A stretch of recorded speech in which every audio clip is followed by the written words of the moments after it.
live any minute now. Any minute now. Any minute now we should be going live. Let's see. Are we going live? Hey, it says we're setting up. That's... Okay, I guess we'll find out momentarily whether or not people can actually hear me. That'll be nice. That's always a real treat when people can hear people, during the stream. People streaming people are the best people I know. Okay, we're going to be reading Moby Dick today. So we got a lot of stuff to set up. Okay, it looks like I'm live on YouTube. That's something at least. We're going to go ahead. So we don't do music at the beginning of the Moby Dick streams because we want people to be able to go back in the VODs and catch up on the chapters that they missed. So no music tonight. Okay, video details. Let's go ahead and set this up. Live reaction, slow mode, 10, save. Okay, cool. That's all set up. Let's close that out. Now we need to open up the Moby Dick chapter 26 thing. Welcome, a girl named B. Also, I'm realizing this this light's way too bright. Turning that down. That was like the lowest setting. Okay, whatever. It's fine. It's fine. Yeah, we're still in Beetlejuice mode because the camera doesn't reset until 6 a.m. Punxsutawney, Pennsylvania time. Speaking of which, thank you, Alice, for tipping too. That's going to get us 17 away from the next face camera expansion milestone. Appreciate you, Alice. Okay, so here we go. Read online, chapter 26, Knights and Squires. Knights and Squires, huh, in this economy. Wow, okay. Let's connect to the server here.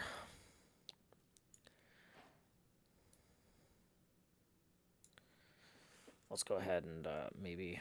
that's a little bit bigger than I wanted to.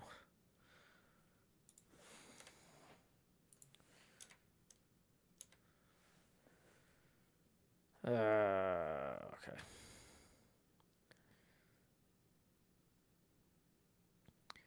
So, some of y'all might have noticed that the last chapter we read kind of was a little bit disparaging of the British Crown. I was doing some research, and apparently... chapter 25 postscript was removed from the British version of this. So, yeah.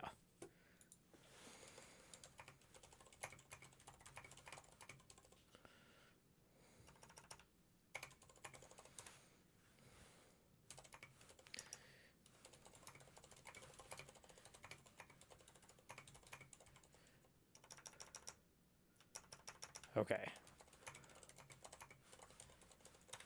So, let's see what we got. Project Gutenberg. We got pulled up. How is there random,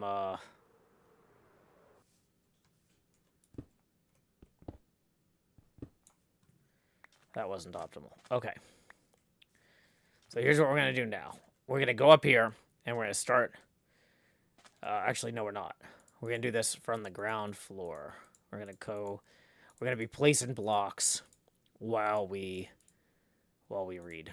Yeah, that seems like a good plan to me. Okay. Let's have some rockets here just in case we need them. How are we on daylight? Daylight's about to end. So we're going to set this to open streaming. We're going to turn night into day, and then we're going to read chapter 26. Oh, which I have not pinned. I have not pinned it. And, oh, I also haven't posted the thing.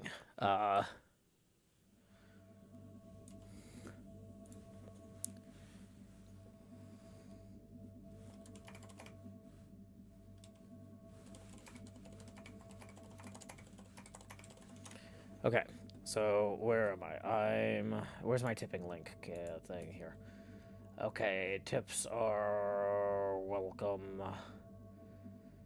via paypal.me/JoeHills and YouTube Super Chat. Because of the stream earlier, we are only 17 away from the next face camera expansion milestone. But I can't find the tipping link. There it is. Okay.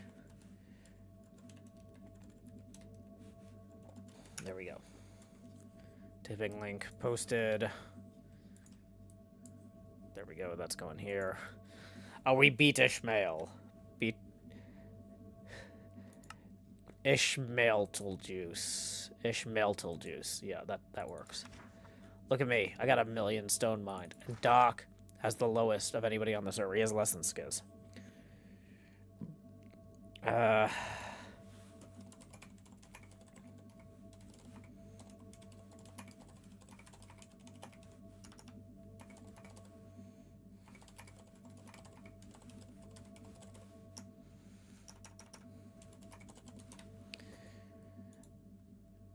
So let's see, opening up the live event chat here in the Discord.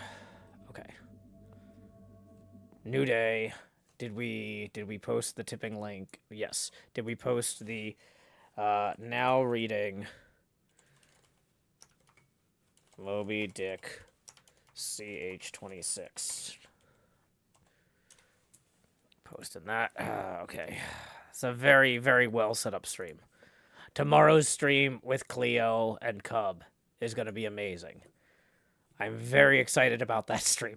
This stream is going to be a shambles of reading Beetlejuice. Ishmael. Here we go. Here we go. Chapter 26. Knights and Squires.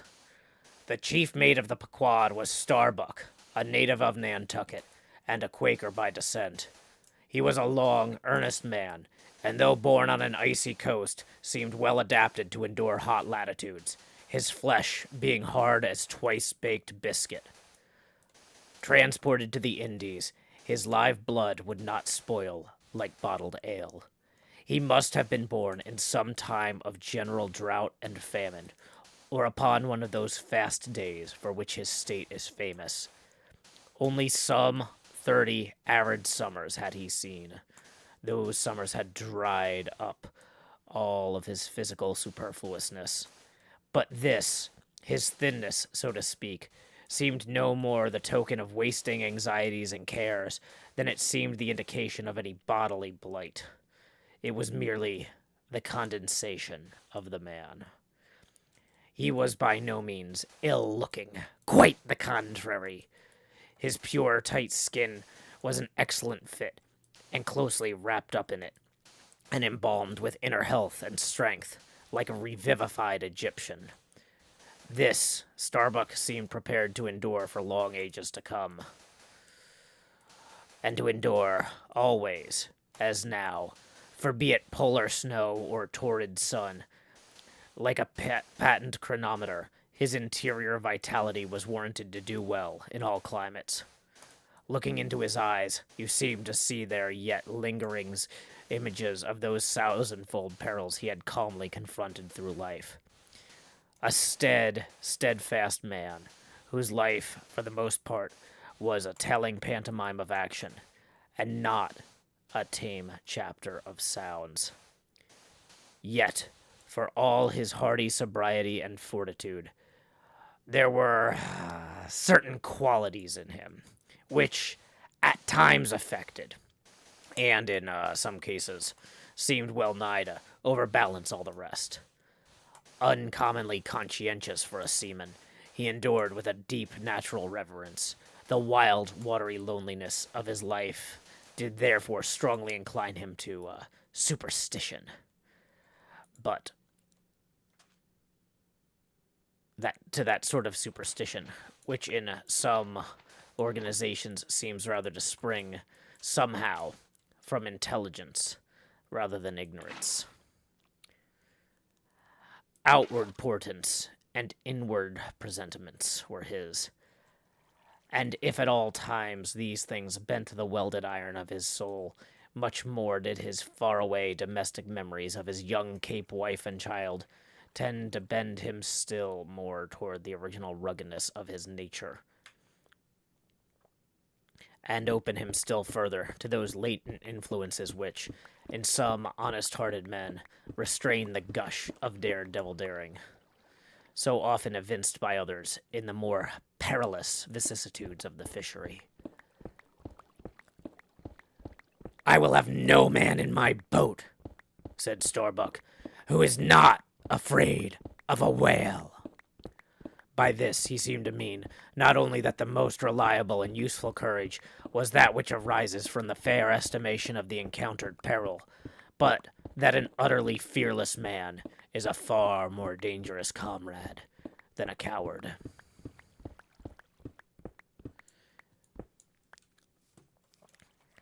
"Aye, aye," said Stubb, the second mate. "Starbuck there is as careful a man as you'll find anywhere in this fishery. But we shall ere long see that the word careful precisely but we shall ere long see what the word careful precisely means when used by a man like Stubb, or almost any other whale hunter. Starbuck was no crusader after perils. In him, courage was not a sentiment, but a thing simply useful to him, and always at hand upon all mortally practical occasions. Besides, he thought, perhaps that in this business of whaling, courage was one of the great staple outfits of the ship.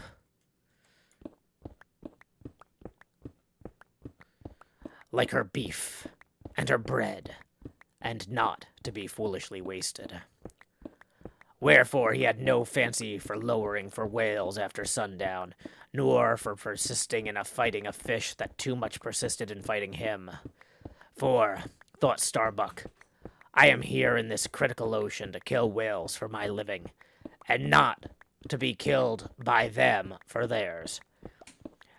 And that hundreds of men had been so killed, Starbuck well knew.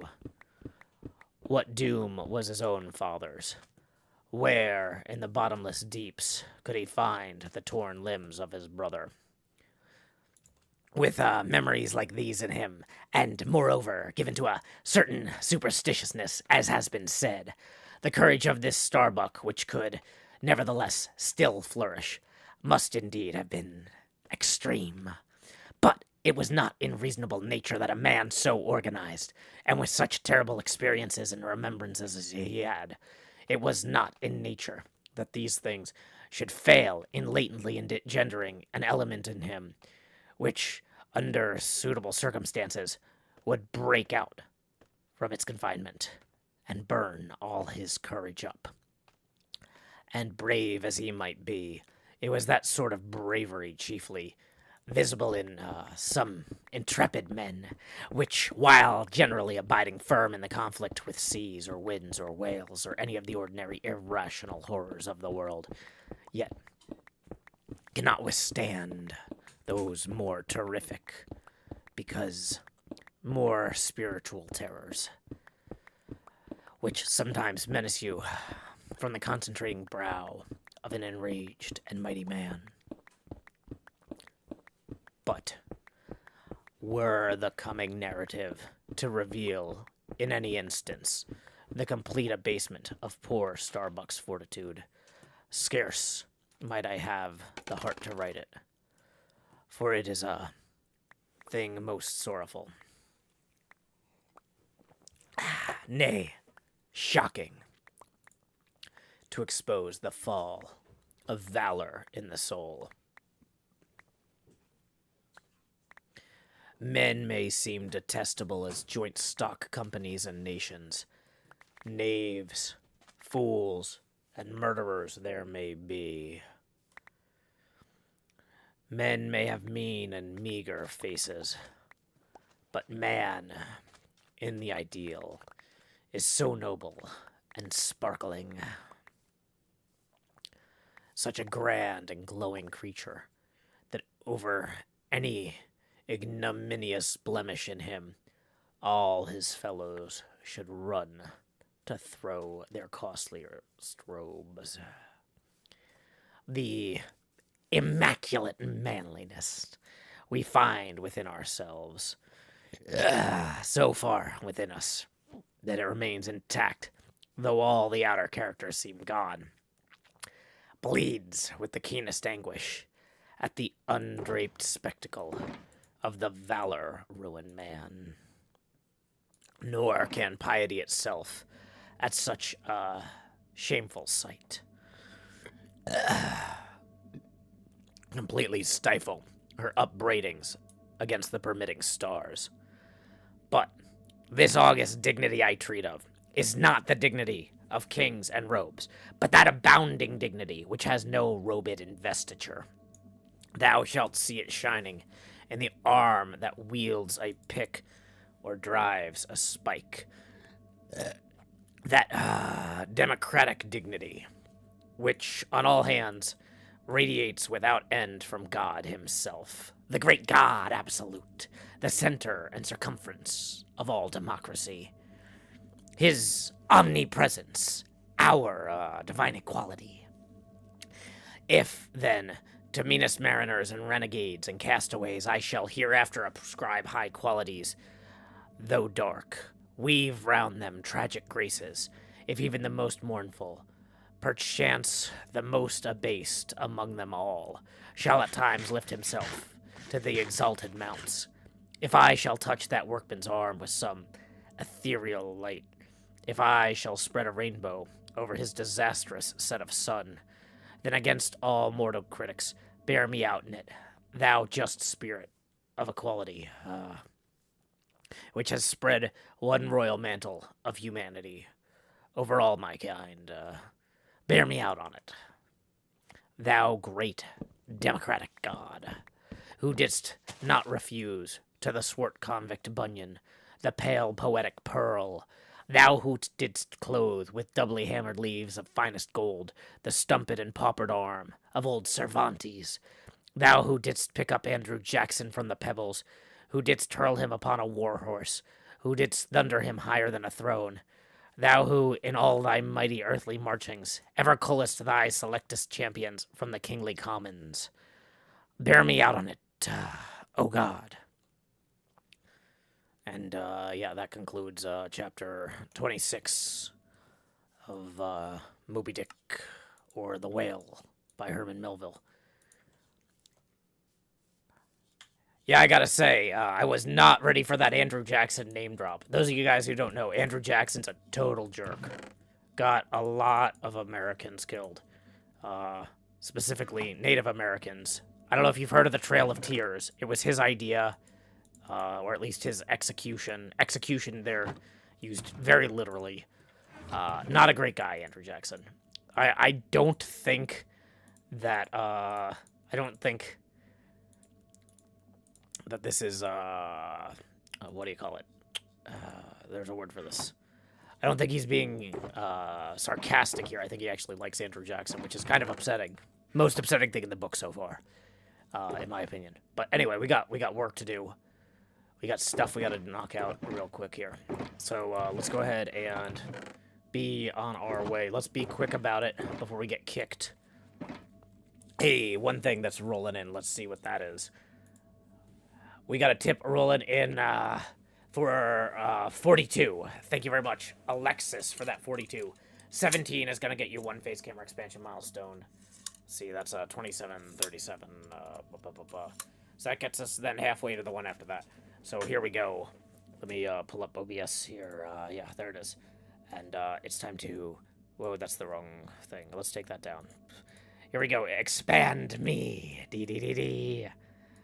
And then we are going to lower the Beetlejuice opacity here to 80%. Where is that? Oh boy, everything's all over the place today because of the, what do you call it? Because of the, where we have to put the text on the screen is where I normally put OBS.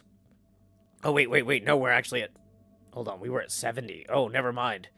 We're at 60. That means we're actually supposed to be at the Tony Stark helmet cam. Oh, wait, yeah, that's the right size-ish. Like... There we go. All right. Hey, welcome, Chloe the Great and Powerful. Hope y'all are doing well here. Let's go ahead and we're going to update the currently reading link to chapter 27. We're going to have to travel before we go over that, before we actually start reading. Now we're reading Moby Dick. Chapter 27 here. Okay. Copy that, paste that in there. Then we're going to pin both of those links. Place pin message. Pin message indefinitely. This whole studio's a mess. Everything's a mess in here. Where is that? Oh, there's that. We're getting by. Okay. Whew. Let's go. Okay, so we're gonna need... Let's grab some more rockets for our trip. And we're gonna also need to move this stone over into this box here real quick. Do we want to bring torches? Maybe. Let's go grab some additional wool as well. Fancy fireworks, woo. Welcome, Razor Randed. My name is Joe Hills. I'm broadcasting live from Nashville, Tennessee. We are on our way to the Mining Mesa, where we are going to read Chapter 27, Knights and Squires. Chapter 27 and 26 have the same title, because we're talking more about the other people on the ship here.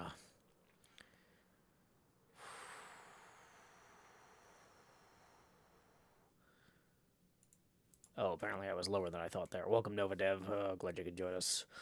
We're reading Moby Dick tonight. If you're expecting like a completely normal Minecraft stream, you actually showed up on just the right night. This is the only normal night of the week. We read Moby Dick, and we do normal Minecraft things. Normally, I'd say this is a weird one, but nope, not tonight. So yeah, the link there, chapter 27, pinned at the top of the stream chat there. You can read that yourself if you like. Oh yeah, did I repost the tipping link? Thank you again to Alexis for getting us only 25 away from the next face camera expansion milestone. Appreciate it. Okay. Yeah, so we're going to go through the portal. Does anybody remember which portal is the Mining Mesa one? I'm betting it's that one.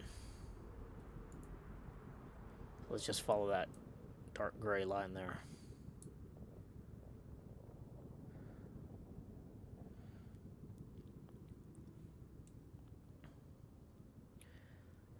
So, yeah, chapter 27. Knights and Squires.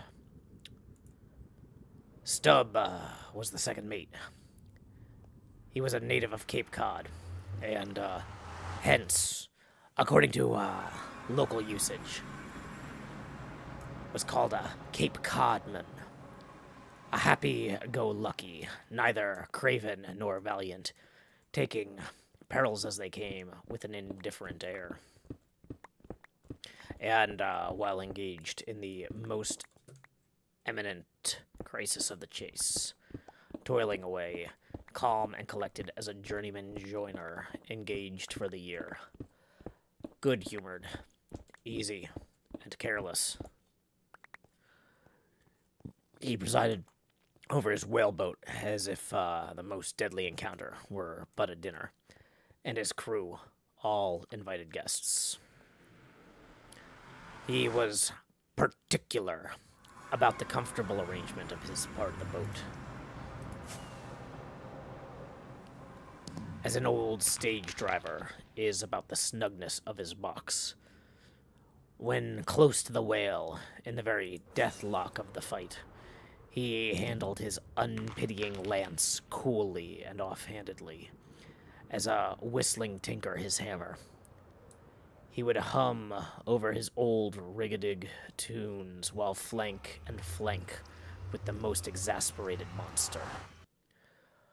Long usage had, for this Stubb, converted the jaws of death into an easy chair. What he thought of death itself, there's no telling. Whether he ever thought of it at all might be a question. But if he ever did chance to cast his mind that way, after a comfortable dinner, no doubt, like a good sailor, he took it to be the sort of call of the watch to tumble aloft and bestir themselves there about something which he would find out when he obeyed the order, not sooner. What perhaps, with other things, made Stubbs an easygoing, unfearing man, so cheerily trudging off with the burden of life in a world full of grave peddlers, all bowed to the ground with their packs. What helped him to bring about that almost impious good humor of his? That thing must have been his pipe. For like his nose, his short, black little pipe was one of the regular features of his face. You would almost have seen, almost as soon have expected him to turn out of his bunk without his nose as without his pipe. He kept a whole row of pipes there, ready loaded, stuck in a rack.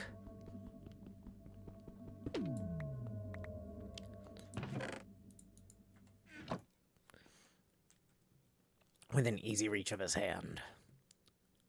And whenever he turned in, he smoked them all out in succession, lighting one from the other to the end of the chapter, then loading them again to readiness anew. For when Stubb dressed, instead of first putting his legs into his trousers, he put his pipe into his mouth. I say this continual smoking must have been,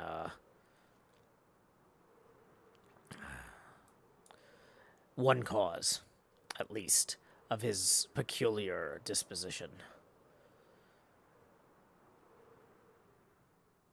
For everyone knows that this earthly air, whether ashore or afloat, is terribly infected with the nameless miseries of the numberless mortals who have died exhaling it. And, as in time of cholera, some people go about with a camphorated handkerchief to their mouths. So, likewise, against all mortal tribulations, Stubbs' tobacco smoke might have operated as a sort of disinfecting agent. The third mate was Flask, a native of Tisbury in Martha's Vineyard. A short, stout, ruddy young fella, very pugnacious concerning whales, who somehow seemed to think that the great Leviathans had personally and hereditarily affronted him, and therefore it was a sort of point of honor with him to destroy them whenever encountered. So utterly lost was he to all sense of reverence for the many marvels of their majestic bulk and mystic ways, and so dead to anything like an apprehension of possible danger from encountering them, that in his poorer opinion, the wondrous whale was but a species of magnified mouse, or at least water rat, requiring only a little circumvention and some small application of time and trouble in order to kill and boil. This ignorant, unconscious fearlessness of his made him a little waggish in the matter of whales. He followed these fish for the fun of it, and a 3 years voyage around the Cape was only a jolly joke that lasted that length of time. As a carpenter's nails are divided into wrought nails and cut nails, so mankind may be similarly divided.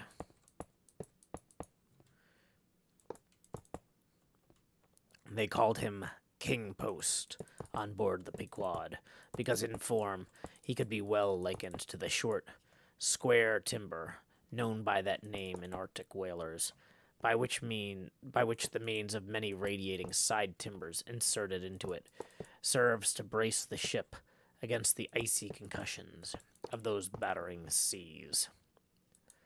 Now, these 3 mates, Starbuck, Stubb, and Flask, were momentous men.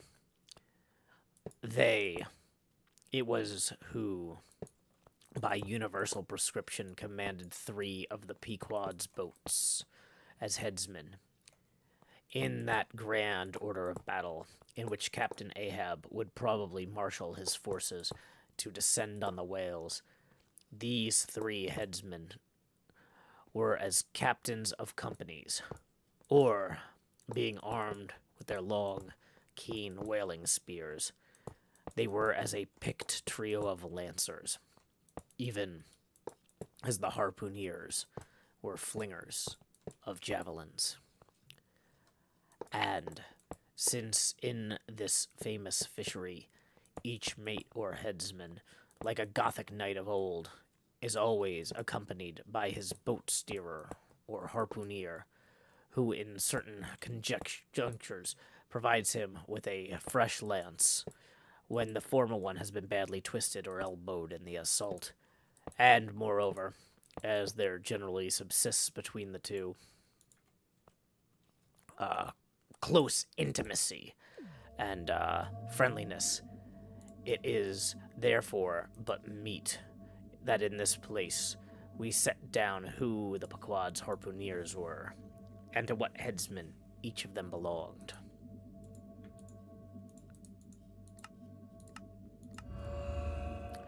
First of all was Queequeg, whom Starbuck, the chief mate, had selected for his squire. But Queequeg is already known.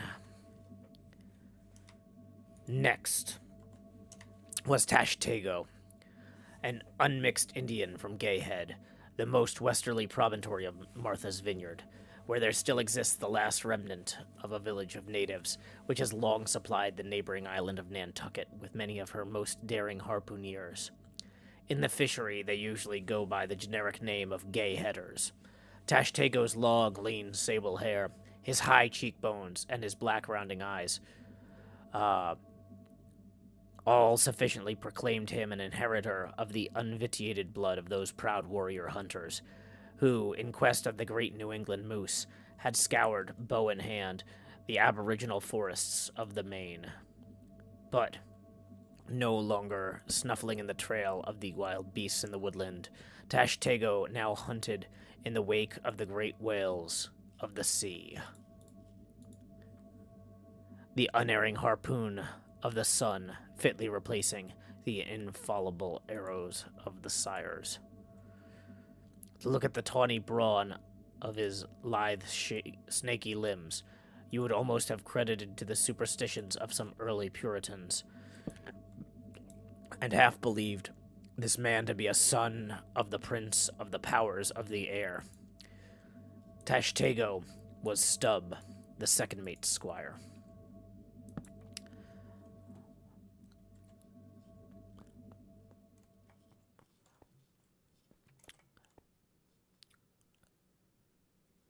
Third among the harpooneers was Daggoo, a gigantic African with a lion-like tread.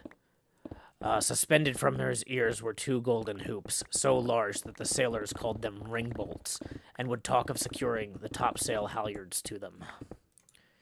In his youth, Daggoo had voluntarily shipped on board of a whaler, lying in a lonely bay on his native coast, and never having been anywhere in the world but Africa, Nantucket, and the pagan harbors most frequented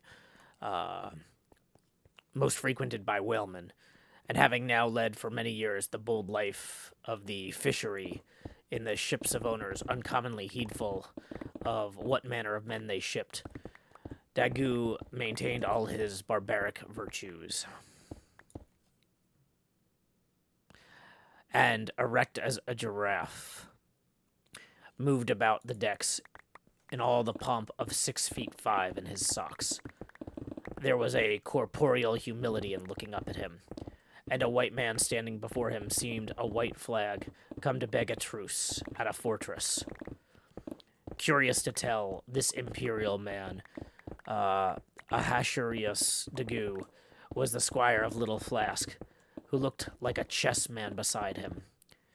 As for the residue of the Pequod's company, be it said that at the present day, not 1 in 2 of the many thousand men before the mast employed in the American whale fishery are Americans born, though pretty nearly all the officers are. Herein, it is the same with the American whale fishery as with the American Army and military and merchant navies and the engineering forces employed in the construction of the American canals and railroads. The same, I say, because in all these cases, the American liberally provides the brains, the rest of the world generously supplying the muscles. No small number of these whaling seamen belonged to the Azores, where the outward-bound Nantucket whalers frequently touched to augment their crews from the hardy peasants of those rocky shores. In like manner, the Greenland whalers out of Hull or London put in at the Shetland Islands to receive the full complement of their crew. Upon the passage homewards, they dropped them there again. How it is, there is no telling, but islanders seem to make the best whalemen. They were all nearly islanders in the Pequod. Isolatos, too. I call such, not acknowledging the common continent of men, but each isolato living on a separate continent of his own, yet now federated among one keel. What a set those isolatos were. An Anacharsis Klutz deputation from all the isles of the sea and all the ends of the earth, accompanying old Ahab in the Pequod to lay the world's grievances before the bar, from which not many of them ever come back. Little Pip, he never did. No, he went before. Poor Alabama boy. On the grim Pequod's forecastle, you shall ere long see him, beating his tambourine, prelusive of the eternal time, when sent for, to the great quarterdeck on high. He was bid strike in with the angels, and beat his tambourine in glory. Called a coward here, hailed a hero there. And that concludes chapter 27 of Moby Dick, or The Whale, by Herman Melville. I see we had a raid come in. Thank you so much, the real Gruntilda, for the raid and the kind words. If you've already gone, appreciate it. Pandy Lizzie and Harlan Lizzie, welcome, both Lizzies. I'm just updating the, title here. The stream pinned link here. Now reading Moby Dick, chapter 28. Yeah, okay, there we go, posting that. Welcome, Katie Potato Girl lol. Glad to have you here as well. So, let's see. Hey, we got a tip rolling in from Karen for 10. Thank you very much, Karen, for that tip. Thank you for your patience as well. Tips that roll in the middle of a chapter we don't always read right away, unless I really screw up and have to take a break. That puts us now 15 away from our next face camera expansion milestone. Echo Jojo says, how is he reading and playing Minecraft at the same time? Well, normally I read and play Minecraft at the same time because I've got 3 chats open. The Discord for Patreon patrons, the YouTube chat, and the Twitch chat. So I'm already practiced at reading 3 chats at once. So the difference is I'm reading a very challenging book that I have not read in like 5 to 7 years.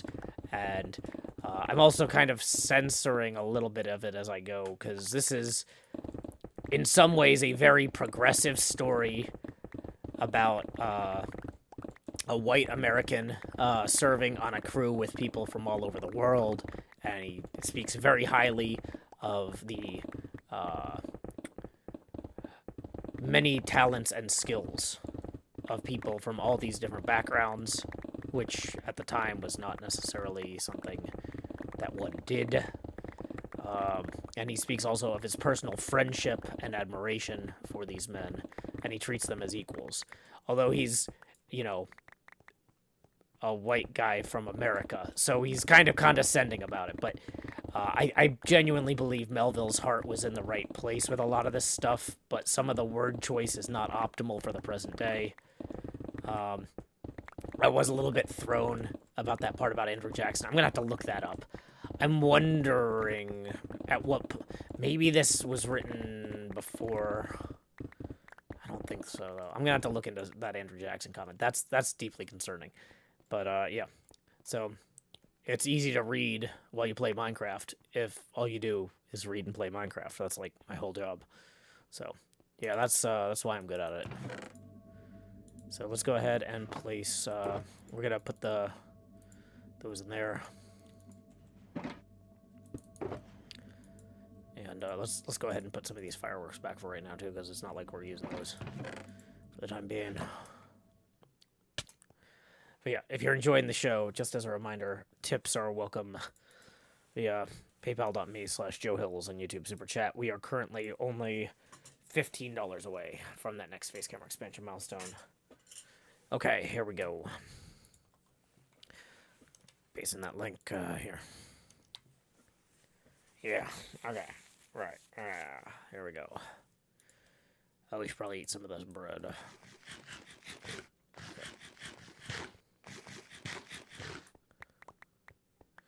So we're gonna grab these other blocks that we don't want to have despawn. Put those in the shulker, and then we'll go gather some more. We specifically need red terracotta for my name tag. Now, you could say, Joe, how much red terracotta do you need for your name tag? Great question. Let's pull up the diagram. We have a diagram of the name tag we're making over here. Okay. So, let's see. That's, what? 30 pixels by 70, and then another 4 by 70. Okay, so that's what, so 34 times 70 is 2380 divided by 64. So we need 37 stacks. 37 stacks. Honestly, we might be there. Grab a little bit extra for the road, but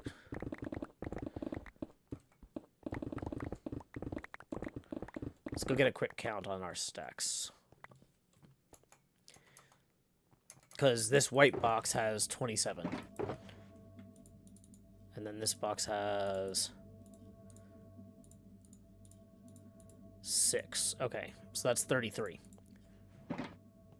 Yep. Okay. Welcome, Geek of Many Topics. We are just about to read The Entrance of Captain Ahab in Chapter 28 of Moby Dick, or the Whale, by Herman Melville. Hope everybody's ready. We've been hearing a lot about this Captain Ahab fella, but we haven't glimpsed him yet. So here we go. Let's go ahead and... Oh, yeah, let's remove the hello, my name is laser tag thing. So Chapter 28.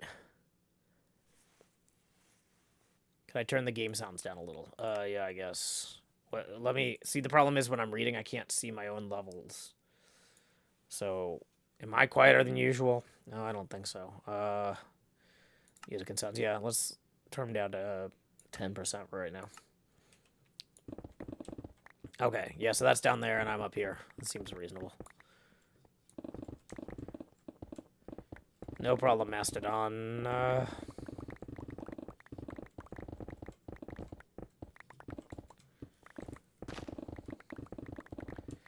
So, Chapter 28. Ahab. For several days after leaving Nantucket, nothing above hatches was seen of Captain Ahab. The mates regularly relieved each other at the watches, and for aught that could be seen to the contrary, they seemed the only commanders of the ship.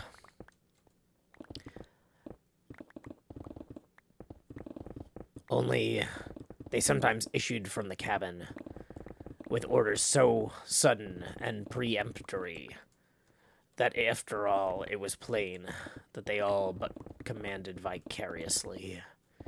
Yes, their supreme lord and dictator was there, though hitherto unseen by any eyes, and not permitted to penetrate into his now sacred retreat of a cabin. Every time I ascended to the deck from my watches below, I instantly gazed aft to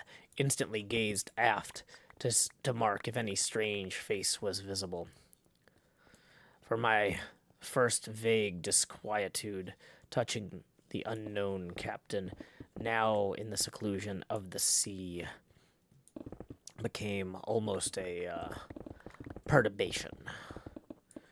This was strangely heightened at times by the ragged Elijah's diabolical incoherences, uninvitedly recurring to me with a subtle energy I could not have before conceived of. But poorly could I withstand them. Much as in other moods, I was almost ready to smile at the solemn whimsicalities of that outlandish prophet of the wharves.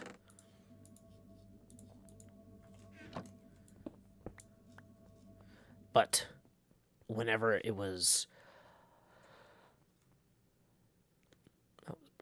whatever it was, of apprehensiveness or uneasiness, to call it so, which I felt, yet whenever I came to look about me in the ship, it seemed, against all warrantry, to cherish such emotions.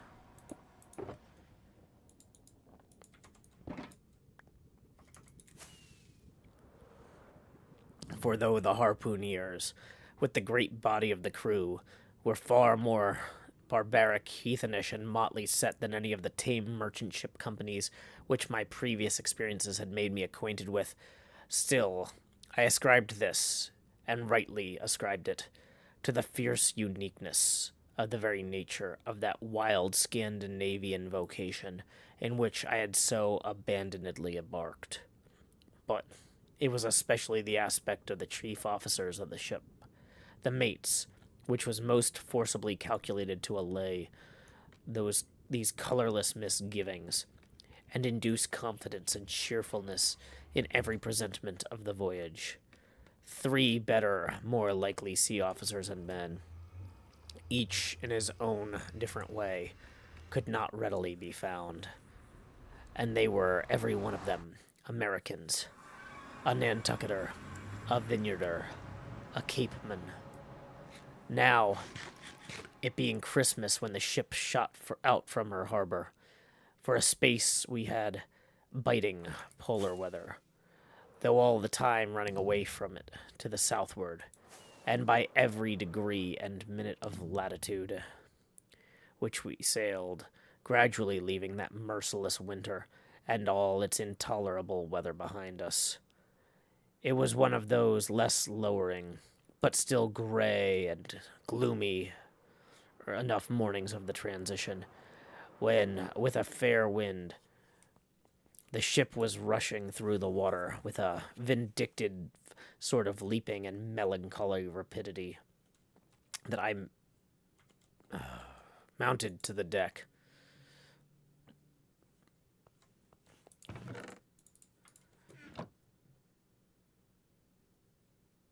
Sorry, I just realized I forgot my beacon, and I'm like, it threw me off. Okay. Sorry, you guys. Okay.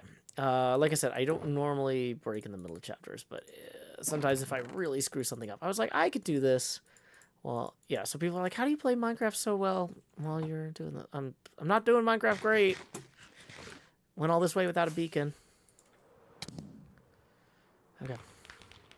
Okay. It's fine. I do tend to make more mistakes when I'm tired. Like that one time I accidentally mined 10 extra stone. Luckily, nobody remembers or saw that. Just kidding. Okay.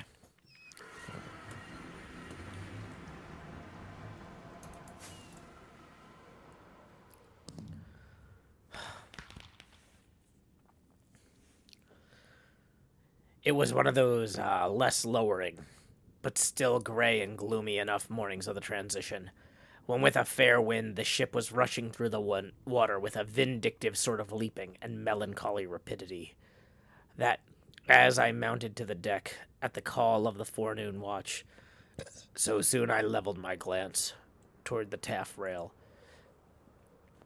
Foreboding shivers ran over me. Reality outran apprehension.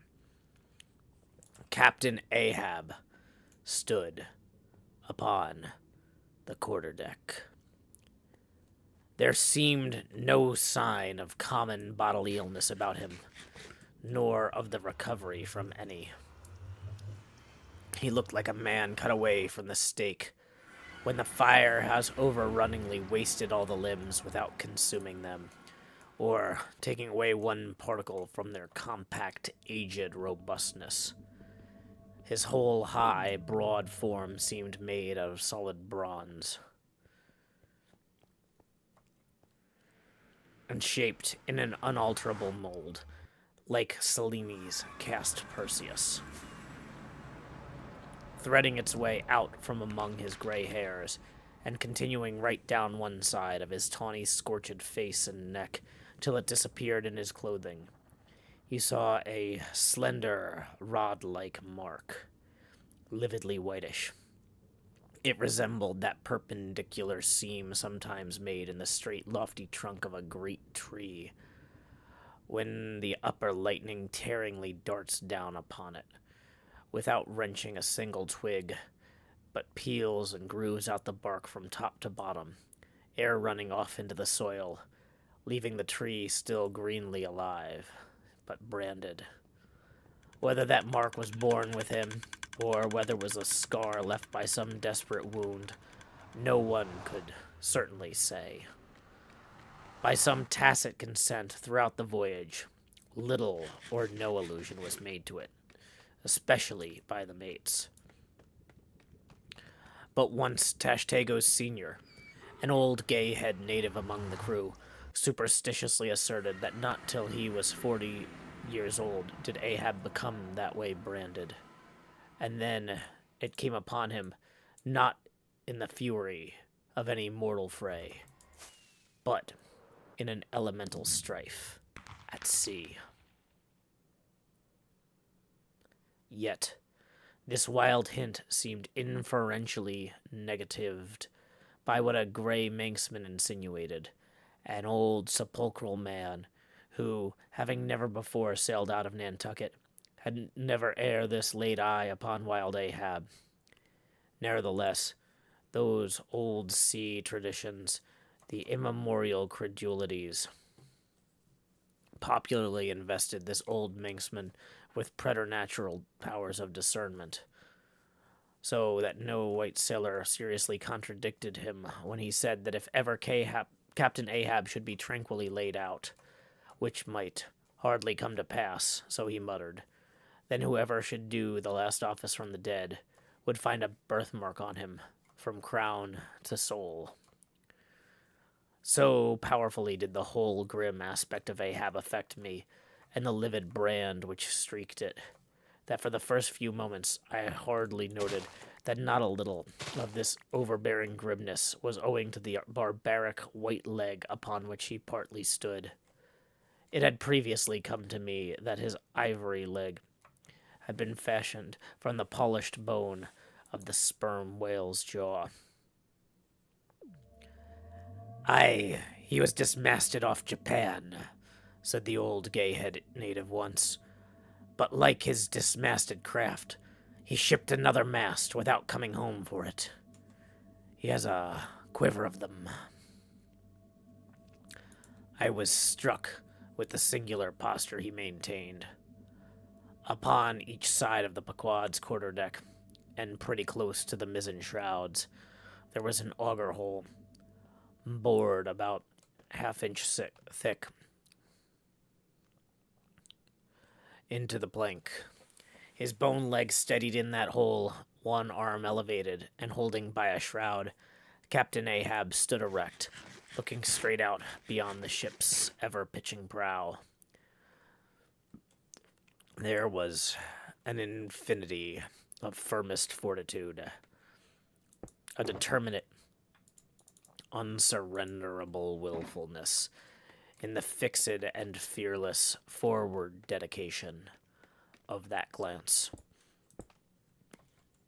Not a word he spoke, nor did his officers say aught to him, though, by all their minutest gestures and expressions, they plainly showed the uneasy, if not painful, consciousness of being under a troubled master eye. And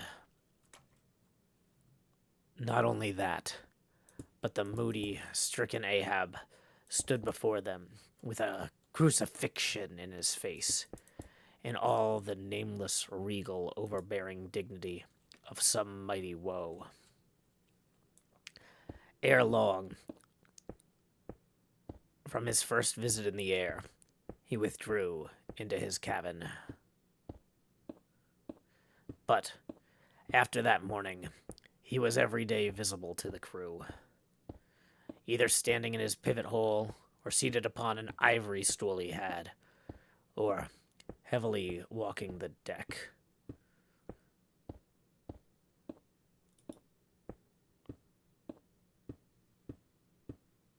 As the sky grew less gloomy, indeed began to grow a little genial, he became still less and less a recluse. As if where was I? Hold on, sorry.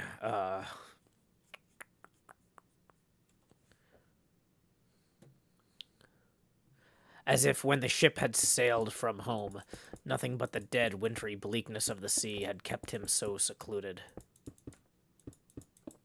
And by it came to pass that he was on almost continuously in the air.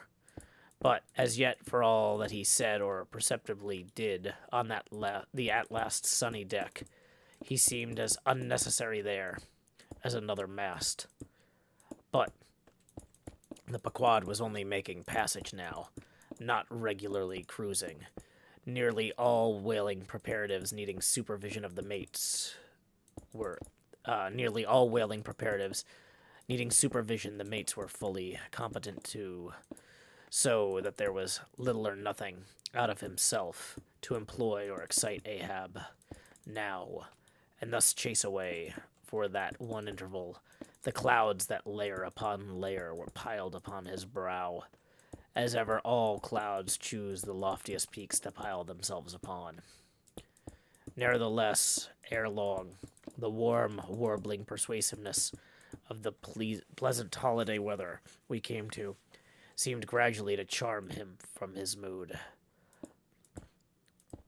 For as when the red-cheeked dancing girls, April and May, trip home to the wintry misanthropic woods, even the barest, ruggedest, most thunder-cloven old oak will at least send forth a few green sprouts to welcome such glad-hearted visitants. So Ahab did,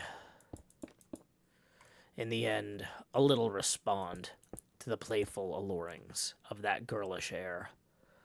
More than once did he put forth the faint blossom of a look, which in any other man would have soon flowered into a smile.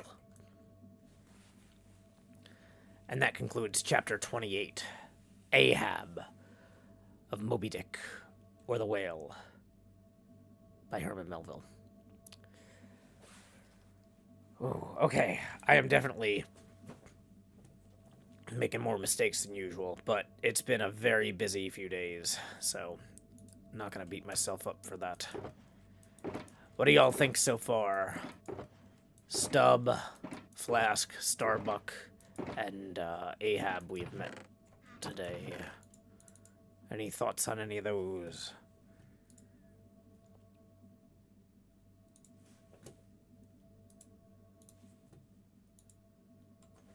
Ahab seems like a cheery guy, says Elodie.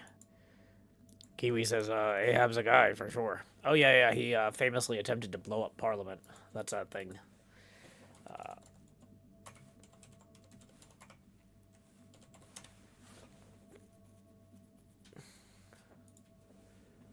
Let's see here. Archive.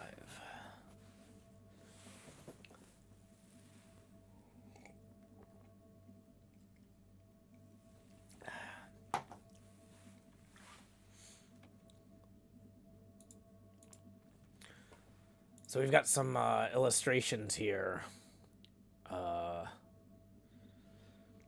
Evan Dom. He's got an illustration of Starbuck, the chief mate, along with the harpooner Queequeg, posted here. Let me post this link in the Discord as well. Evan Dom's an amazing illustrator. He's the reason I actually got into reading this book in the first place. We've also got Stub and Flask illustration here.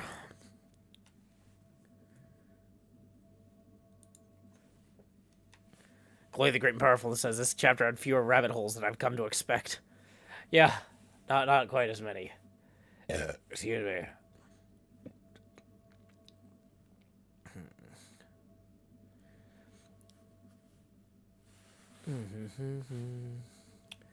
Let me see if I can find the Ahab image that Evan Dom did as well.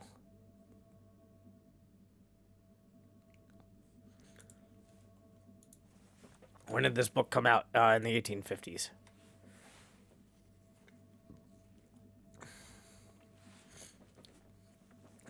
Geek of Many Topics says, Joe, you may have already seen, but today was your day for Hermit a Day May. Yeah, folks, let me know. I haven't had a chance to actually look through all that very well. I kind of skimmed real quick, and it was really cool what I was able to see, but I haven't had time to appreciate it, because it's been a busy day. A real stupid idiot says, can I get the Minecraft cape here? No. You can learn about Moby Dick. Hey, welcome, Lily Beast. My name is Beetlejuice. I'm streaming from Nashville, Tennessee. Pa Mary says, Slay, read Twilight next. Twilight's not out of copyright. Dracula is. We read Dracula last season. Now we're reading Moby Dick. Catty Cake says, I'm working on my Hermit a Day May piece now. Awesome. Yeah, like I said, I only had a chance to skim and, like, real quickly scroll through some stuff on Tumblr, but what I saw was really impressive. Okay, so this is 32. Let's see. Yeah, so this is about 1, 2, 3, 4, 5, 6, 7, 8, 9, 10, 11, 12, 13, 14, 15, 16, 17. Okay, so we need 17,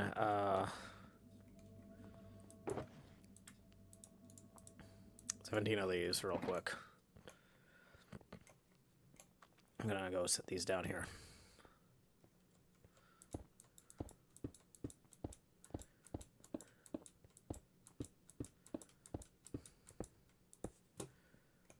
Great, next problem.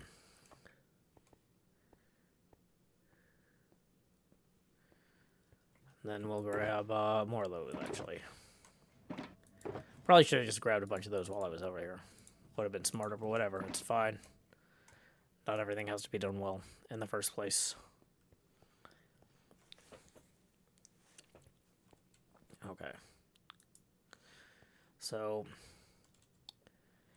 it's usually easier if you kind of go across like this.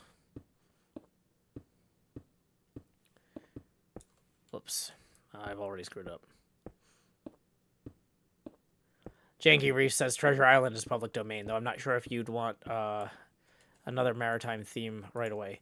Yeah, that's kind of like why we didn't do Dracula and then immediately Frankenstein. I don't want people to be like, oh, this is where you read one particular kind of book. The only real qualification is it has to be public domain.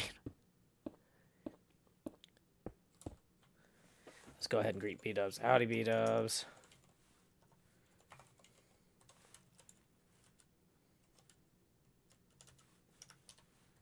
What was that?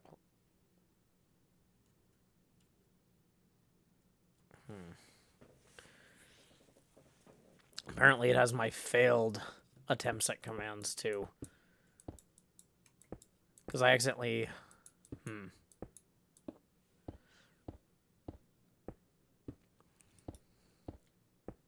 B-dubs left the game. Rest in peace. Just like Junior.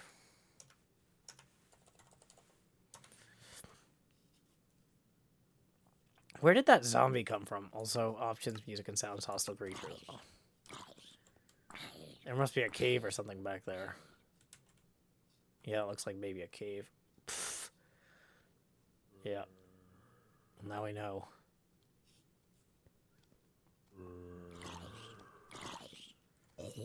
What are you guys doing? You having fun? Hey!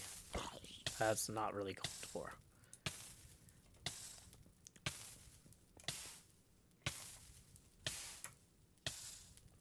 Let's go see what's up here. That's not like a huge cave. Could probably just punch a hole in the roof.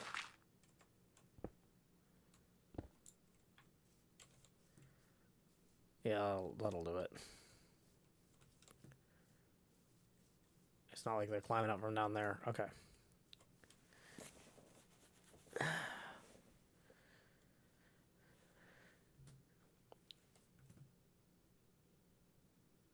Let's see, it's 9:35. So we're an hour into the stream. Just as a quick reminder, tips are welcome via paypal.me/showhills and YouTube Super Chat.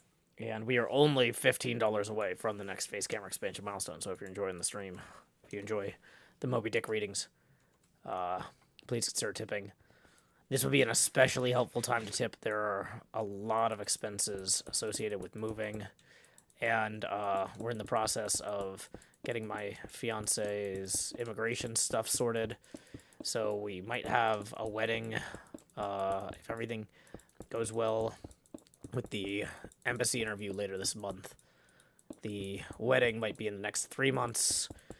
I mean, it'll have to be. the way this immigration stuff works, it's like, hey, you want to wait 18 months to get married? No, not really. Well, good, you have to.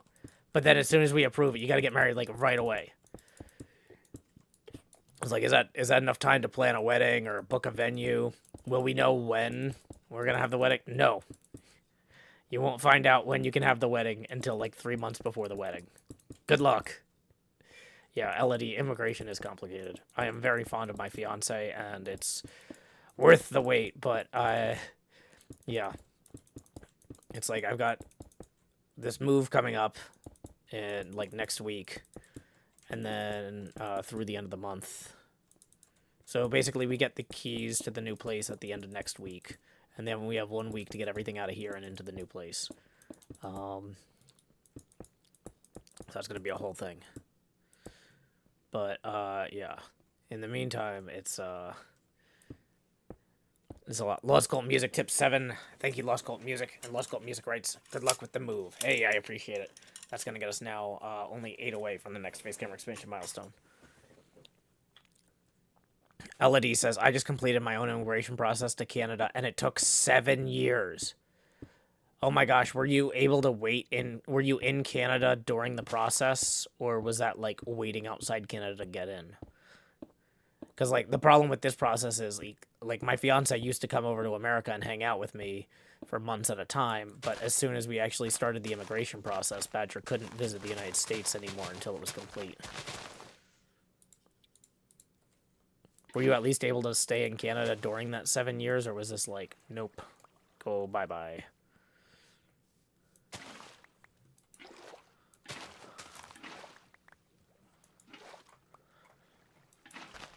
Thankfully, you were in Canada. The pandemic extended the process a lot, but I was able to get my visa extended. Okay.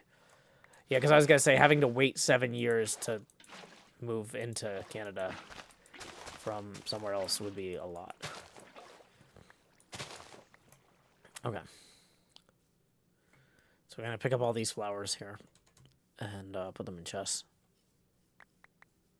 We should probably get some lights down here as well.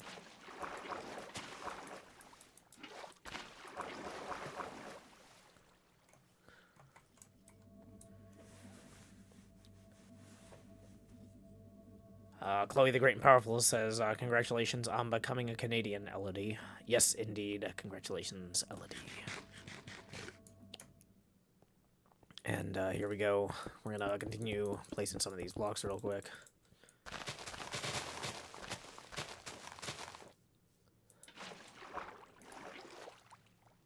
Ideally, we want to pop all of these flowers off so that we don't have to worry about them.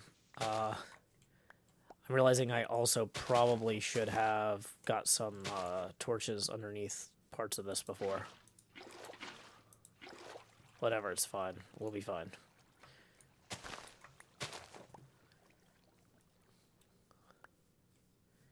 But yeah, like, this is going to get darker as we get further in.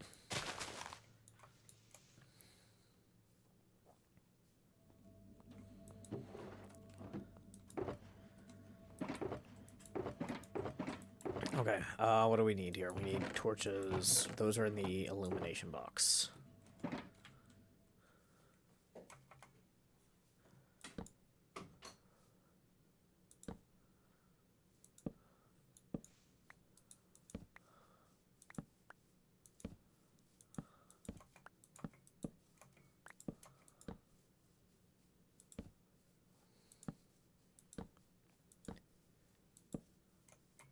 And we're going to go ahead and welcome Scar back.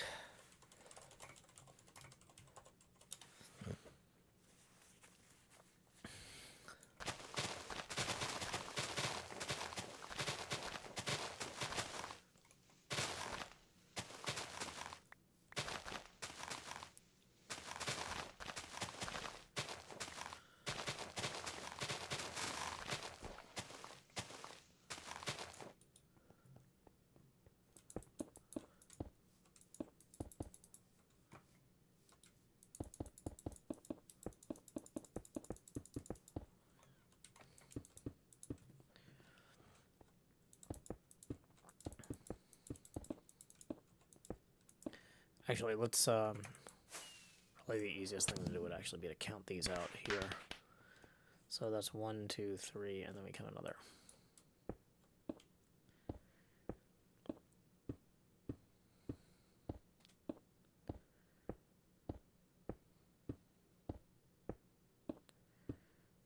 So the next chapter here is chapter 29. Let me go ahead and get a link for that to y'all. LED3 says, thank you to the Beetlejuice on the Canadian congratulations. It's recent news. I only found out on the 10th. Well, hey, that's still really cool. Let's, whether it's on the 10th or on the future. Well, I don't know what I'm doing. Why am I doing this so poorly? I'm so tired. Okay, hold on. I'm going to continue this way for a little bit. So we need 10 blocks. So this is 4, then 4, and then 4. So that's 12, 13, 14, 15, 16, 17. Okay. So that should be good here. Let's grab a piece of bread. Nom nom nom.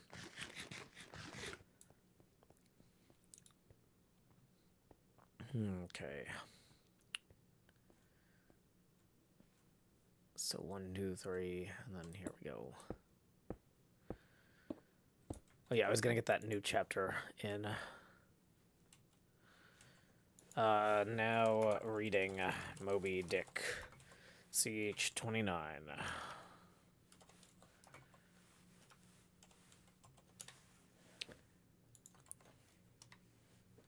And we're gonna pin that there. Place pin message. Pin that there.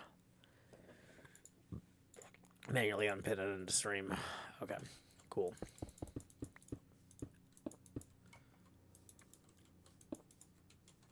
Are we on blocks? We're doing okay, it looks like. Is that all of them? Let's go check real quick. Yeah, that's the full extent of the white concrete powder. Or white concrete, but I think it should be enough. Okay. So here we go. Chapter 29. Enter Ahab. To him, Stub. Some days elapsed, and ice and icebergs all astern. The Pequod now went rolling through the bright Keto spring, which at sea almost perpetually reigns on the threshold of the eternal August of the tropic. The warmly cool, clear, ringing, perfumed, overflowing, redundant days were as crystal goblets of Persian sherbet, heaped up and flaked up with rosewater snow. The starred and stately knights seemed haughty dames in jeweled velvets, nursing at home in lonely pride the memory of their absent conquering earls, the golden helmeted sons. For a sleeping man, 'twas hard to choose between such winsome days and such seducing nights. But all the witcheries of the unwaning weather did not merely lend new spells and potencies to the outward world. Inward they turned upon the soul, especially when the still mild hours of eve came on. Then memory shot her crystals as the clear ice most forms of noiseless twilights. And all these subtle agencies, more and more, they wrought on Ahab's texture. Old age is always wakeful, as if the longer linked with life, the less man has to do with aught that looks like death. Among sea commanders, the old graybeards will oftenest leave their berths to visit the night-cloaked deck. It was so with Ahab, only that now, of late, he seemed so much to live in the open air that, truly speaking, his visits were more to the cabin than from the cabin to the planks. It feels like going down to one's tomb, he would mutter to himself, for an old captain like me to be descending this narrow scuttle to my grave-dug berth. So, almost every 24 hours, when the watches of the night were set, and the band on deck sentineled the slumbers of the band below, and when, if a rope was to be hauled upon the forecastle, the sailors flung it not rudely down, as by day, but with some cautiousness dropped it to its place for fear of disturbing their slumbering shipmates. When this sort of steady quietude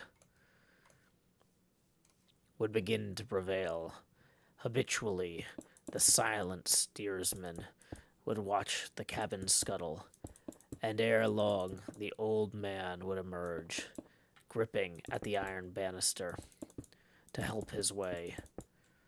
Some considering touch of humanity was in him, for at times like these he usually abstained from patrolling the quarterdeck, because to his wearied mates, seeking repose within 6 inches of his ivory heel, such would have been the reverberating crack and din of that bony step, that their dreams would have been the crunching teeth of sharks.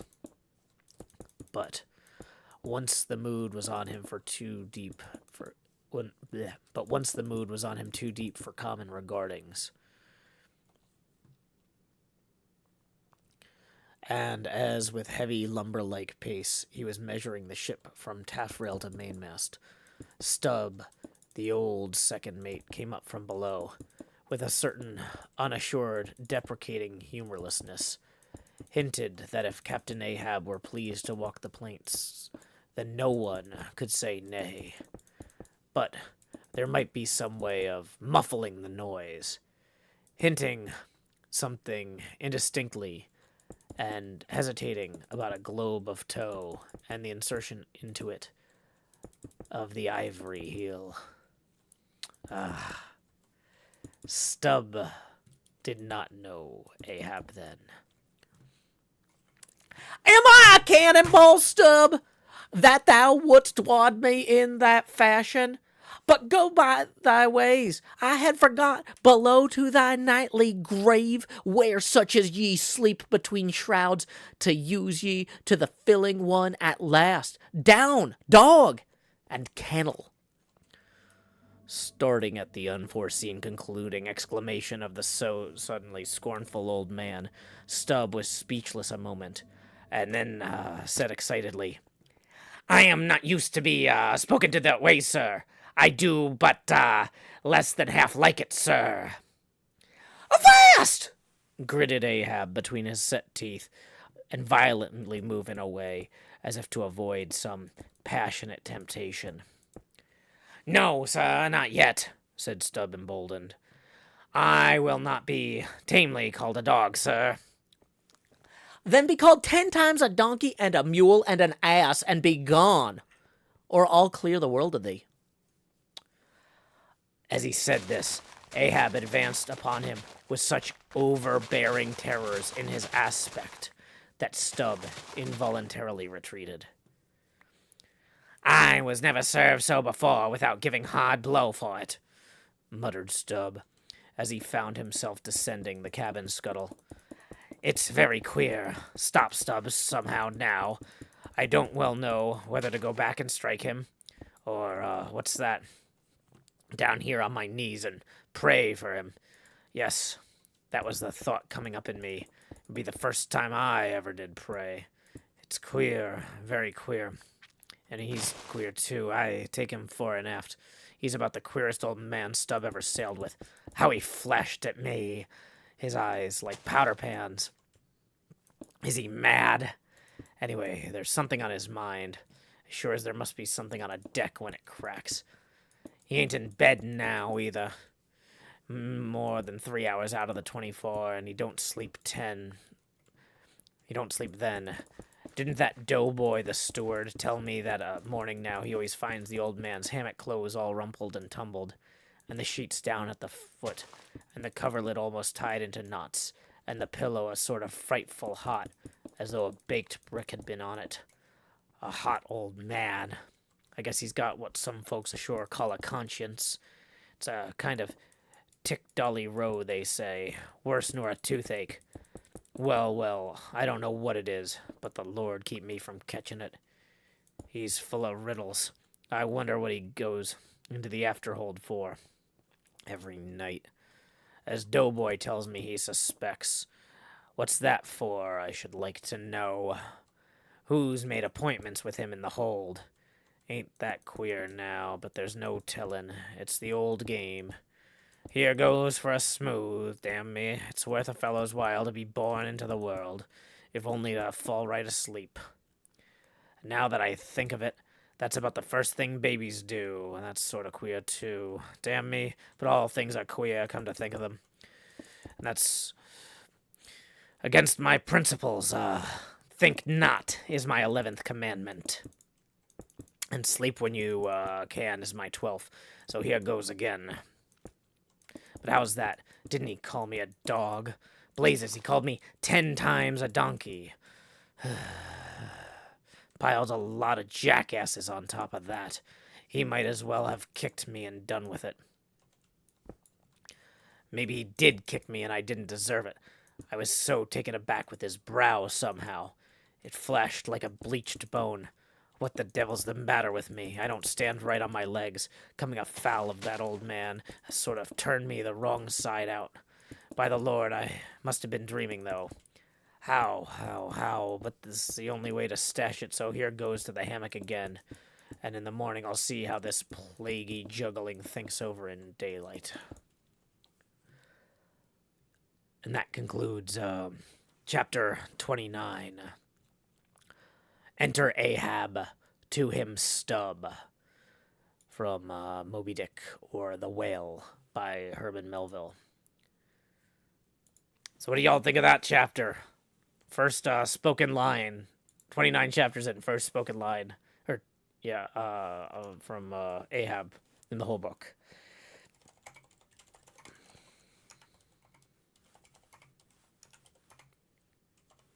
So we're going to read one more chapter, chapter 30, The Pipe, but we'll give you a second. Chloe the Great and Powerful writes, character speaks so infrequently in this book, I'm always surprised to hear it. Staccato Comic says it was brilliant. Okie dokie Crisco says, Ahab is a brutal insulter. Wowza. Elodie says, Stubb seems super normal. I know, right? Totally. That's what he's going for, I bet. That's what he's going for. Mossy Fawn says, "Hey Joe, I'm going to perform at my spring choir concert tomorrow. Thanks for the stream to distract me from my nerves." Hey, I'm always glad to help in whatever small ways I can. Good luck at your choir concert. Hope you have a great time. So we're gonna grab 5 gravel now. Let's offload these flowers. We got too many flowers here. Got a bunch of random surplus material here for the time being. I don't need most of this. Okay. Chloe the Great and Powerful tips 14 and says, absolutely fantastic reading. Thank you, Chloe the Great and Powerful. That gets us 8 we were 8 away from our next Face Gamer expansion milestone. That gets us 6 past. So here we go. Please direct your attention to the center of the screen, because I'm about to, oh no. OBS. Okay, here we go. Expand Jost. Dee. And we are going to enter T. Beetle Jost Eccles. Gonna lower the Joe Passy down to 50. Thank you very much, Chloe the Great and Powerful. We also got another 20 rolling in via PayPal from from Crombit. Thank you very much, Crombit, who says, for the cool reading. Yeah, you know, it's getting hot out there. We gotta do something to keep cool. That puts us now only 24 away from the next Face Camera expansion milestone. If y'all are enjoying the stream, tips are welcome via paypal.me/JoeHills and YouTube Super Chat. Let's go ahead and get that link in there real quick. Yeah, look at me, I'm a professional. Failed Vegan says, great reading. Thank you. Blue Von Dada says, it's the trauma. Oh, yeah, you think, yeah, Stubbs talking to himself like that. It probably doesn't help, he's very tired. But yeah, actually, I think the camera should be slightly larger at this point. Yeah, there we go. Okay, so what were we doing? We're gonna grab 2 more gravel, 3 more gravel. We're gonna grab 3 more sand. We're gonna grab bone meal.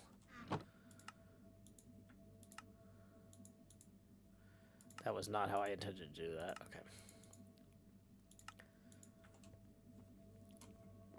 And let's go ahead and... Cool. So now we can go ahead and start placing these.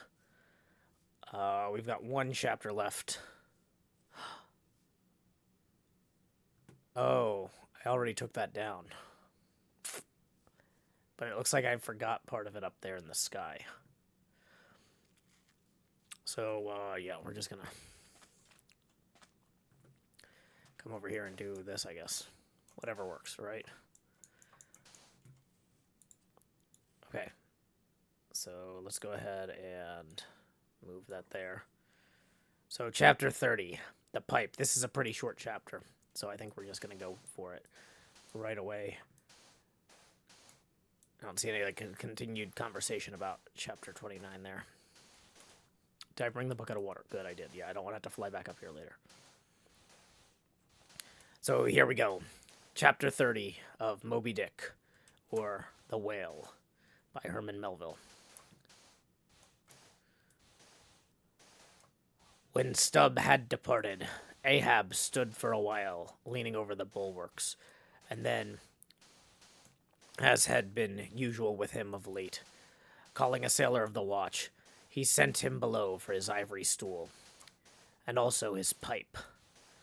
Lighting the pipe at the binnacle lamp and planting the stool on the weather side of the deck, he sat and smoked. In old Norse times, the thrones of the sea-loving Danish kings were fabricated, saith tradition, from the tusks of the narwhal.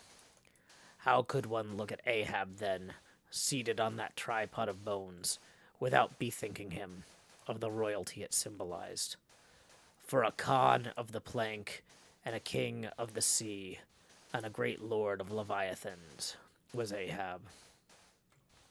Some moments passed, during which the thick vapor came from his mouth, in quick and constant puffs, which blew back again into his face. "How now?" he soliloquized at last, withdrawing the tube. "This smokin' no longer soothes. Ugh, my pipe. Hard must it go with me if thy charm be gone. Here have I been, unconsciously toiling, not pleasuring, aye, and ignorantly smoking to windward all the while, to windward, and with such nervous whiffs, as if, like the dying whale, my final jets were the strongest and fullest of trouble. What business have I with this pipe? This thing is meant for sereneness, to send up mild white vapors among mild white hairs, not among torn, iron gray locks like mine. I'll smoke no more. He tossed the still lighted pipe into the sea.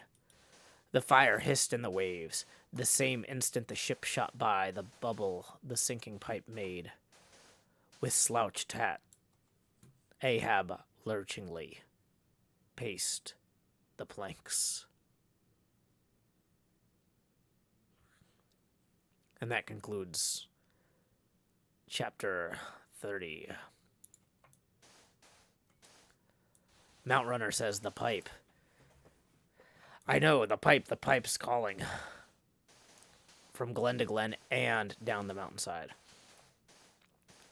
You know, I was gonna save chapter 31 for next week, but I realized it's about Stubb reacting to what just happened in the chapter before that. So since we have all the people here who just heard that chapter, that kind of feels like it's a good time to jump forward to chapter 31, right?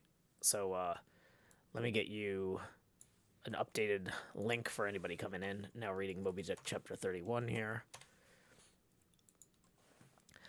Chloe the Great and Powerful says, what if he wants that later? Well, he quit cold turkey, which was almost America's national bird. So there. Hey, we got a tip rolling in from Laura for 5. Thank you very much, Laura. Let's get that on the abacus here. Boom. That gets us 19 away from the next Facecamera expansion milestone. That's less than $20, people. 19 US abacus beads away. Tips are welcome via paypal.me/Joe Hills and YouTube Super Chat. Okay.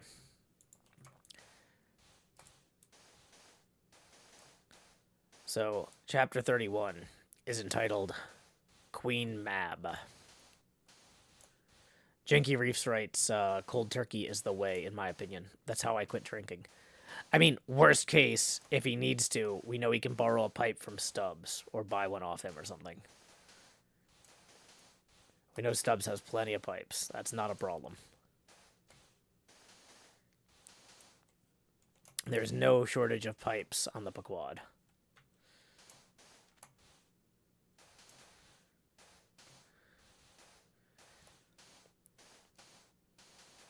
Okay.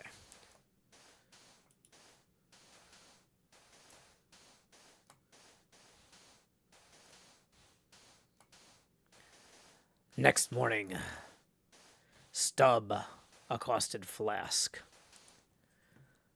Such a queer dream, King Post, I never had. You know the old man's ivory leg. Well, I dreamed he kicked me with it, and when I tried to kick back, upon my soul, my little man, I kicked my leg right off. And then, presto, Ahab seemed a pyramid, and I, like a blazing fool, kept kicking at it. But what was still more curious, Flask, you know how curious all dreams are, through all the rage I was in, I somehow seemed to be thinking to myself that after all, it was not much of an insult, that kick from Ahab. Why, thinks I, what's the row? It's not a real leg, only a false leg. And there's a mighty difference between a living thump and a dead thump. That's what makes a blow from the hand, Flask. 50 times more savage to bear than a blow from a cane. The living member. That's makes the living insult, my little man. And thinks to myself all the while, mind, while I was stubbing my silly toes against that cursed pyramid, so confoundedly contradictory was it all. All the while, I say, I was thinking to myself, what's his leg now but a cane, a whalebone cane? Yes, thinks I, it was only a playful cudgeling. In fact, only a whaleboning that he gave me, not a base kick. Besides, thinks I, Look at it once. Why, the end of it, the foot part, what a small sort of end it is.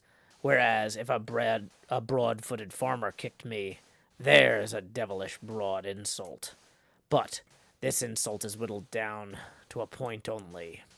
But now comes the greatest joke of the dream, Flask. While I was battering away at the pyramid, a sort of badger-haired old merman with a hump on his back takes me by the shoulders and slews me round. "What are you about?" says he. Slid, man, but I was frightened. Such a fizz. But somehow,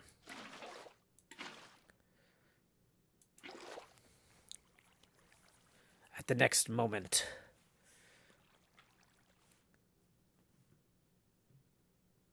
I was over the fright. "What am I about?" says I at last. "And what business is that of yours? I should like to know. Mr. Humpback, do you like a kick?" By the Lord, Flask, I had no sooner said that than he turned round his stern to me, bent over, and dragging up a lot of seaweed he had for clout. What do you think I saw? Why, thunder alive, man, his stern was stuck full of marlin spikes, with the points out. Says I, on second thoughts, I guess I won't kick you, old fellow. "Why, Stub?" says he. "Why, Stub?"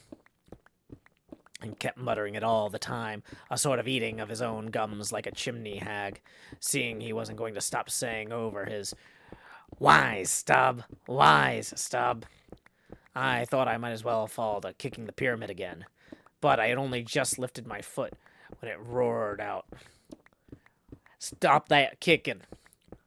"Hello," says I. "What's the matter now, old fella?" "Looky here. Let's argue the insult." Oh, wait, sorry. This is not supposed to be the pyramid. For some reason, I thought the pyramid was talking. Okay, hold on. It's the marlin spike guy. "Stop that kicking." "What's the matter now, old fella?" "Looky here," says he. "Let's argue the insult. Captain Ahab kicked ye, did ye?" "Yes, he did," says I. "Right here it was." "Very good," says he. "He used his ivory leg, didn't he?" "Yes, he did," says I. "Well, then," says he, "wise Stub, what have ye to complain of?" "Didn't he kick ye with a right good will?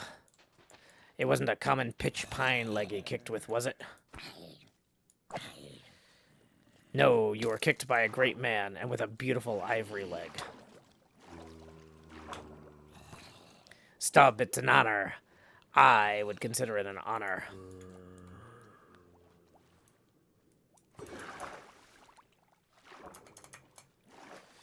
"Listen, wise Stub.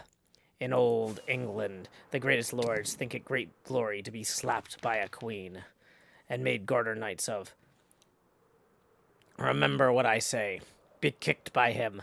Account his kicks honors, and on no account kick back. For you can't help yourself, wise Stub. Don't you see that pyramid?"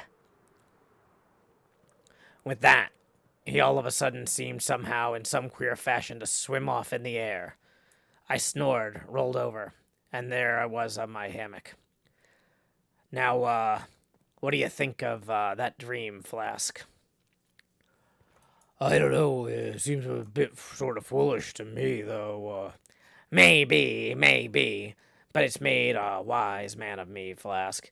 Do you see Ahab standing there, sideways, looking over the stern? Well, the best thing you can do, Flask, is to leave the old man alone. Never speak to him, whatever he says.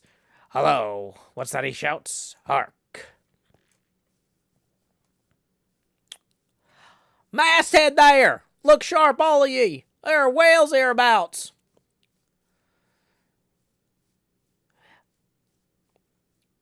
If you see a white one, split your lungs for him. What do you think of that now, Flask? Ain't there a small drop of something queer about that? A white whale. Did you mark the man? Looky, there's something special in the wind. Stand by for it, Flask. Ahab has that bloody on his mind. But, Mum, he comes this way.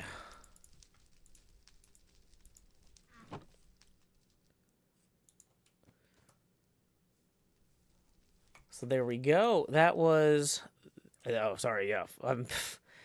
That was the end of chapter 31 of Herman Melville's Moby Dick, or The Whale. Okay, looks like we got a tip rolling in. Let's see who that is from.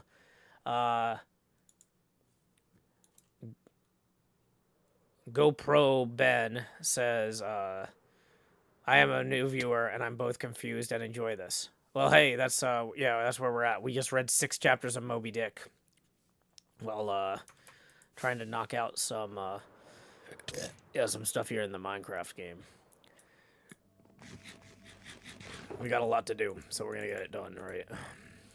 Let's put the surplus concrete powder here real quick. Also, I don't think we need these flowers. Okay, we're that. We're this. Kindergarten says, did I miss story time? Dang. Oh, the stream's not over yet. We still got another 20 minutes or so of normal stuff. Hey, Sven tipped 50. So let's see. 19 gets you 1 face camera expansion milestone, and then that gets us 19 away from the next one. Thank you very much, Sven, for supporting the arts and my show in particular. So here we go. It's time to expand me. Wait, what is going on here? OBS is freaking out. OBS does not like it when the camera starts getting this big. Where is it? Here we go. Expand Jost. And we're going to lower the geopacity now to 42%. So thank you very much to Sven. What part of the build is that red part? This is the base of hello, my name is Lasertag. This is our new name tag shop. We're going to use carpet to put the name tag on, so that way we can change it up for fun on the fly. If we have like a Christmas themed one or something. I don't know. I'm just spitballing here.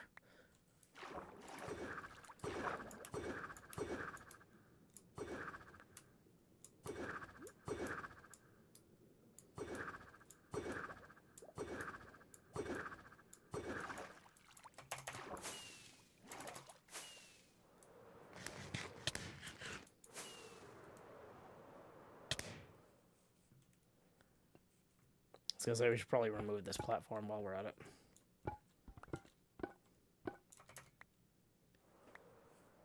One more.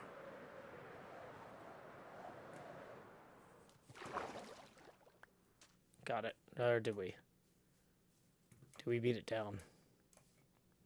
There it is. Okay.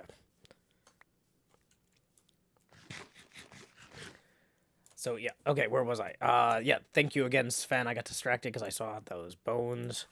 Tips are welcome via paypal.me/JoeHills and YouTube Super Chat. So, yeah. Once again, for those of you just joining, here's the Evan Dom illustration of Captain Ahab. And, where's the Stubbs and Flask one? Here's the, well, here's the composition piece for the Stubbs and Flask piece that Evan Dom did as well. There, okay.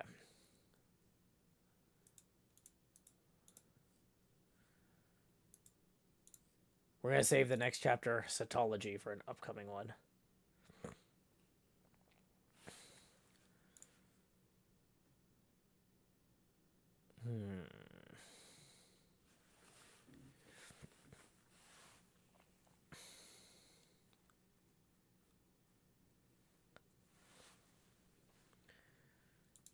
Okay, so where was I? Oh, yeah, we need to fly up. Let's do that.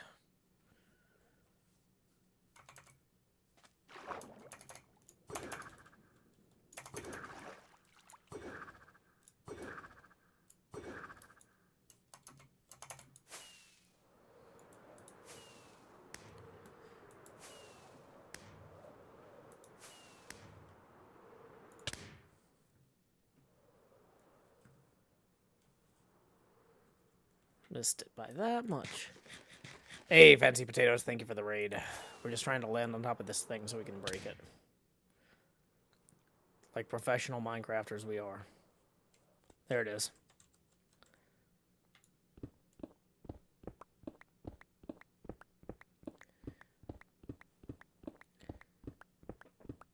Okay, so yeah, it's gonna be kind of hard to... Yeah, we're done reading. Yeah, next chapter is descriptions of whales. We're gonna open with that. So the theme of this week was kind of meeting the ship's mates and Captain Ahab. Next week, we're gonna meet whales. Actually, I think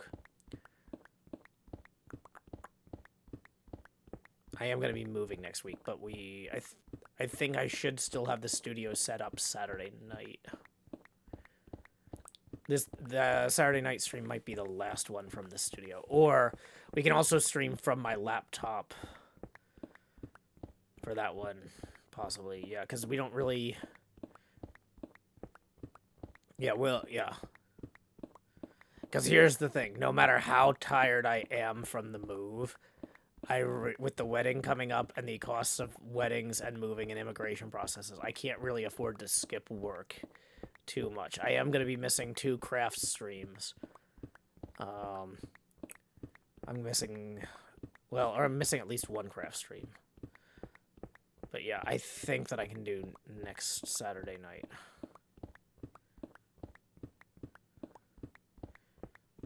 Hey, Catboy Cell, glad you could join us. We're working on Hello, my name is Laser Tag here. My new laser tag shop. Okay, I don't want any of these to despawn, and we spent a while getting up here.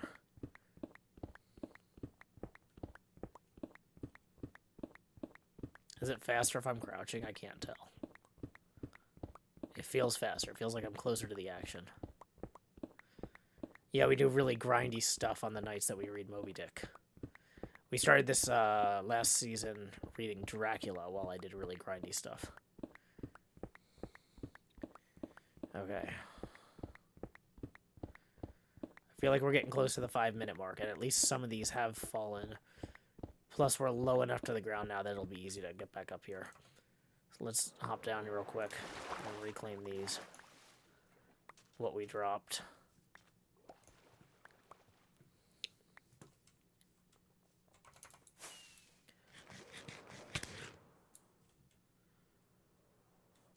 Yeah, there we go.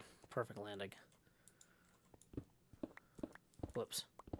Didn't get my placement great there. There's like a certain place where I can like look down at a very subtle angle there. Okay. But yeah. Let's see, we got about 12 minutes left in the stream. Just as a reminder, tips are welcome via paypal.me/JoeHills and YouTube Super Chat, and we are only $19. Where's that? Yeah, 19 US Abacus beads away from the next expansion. It's hard to show the Abacus at this point. Because the camera's so big.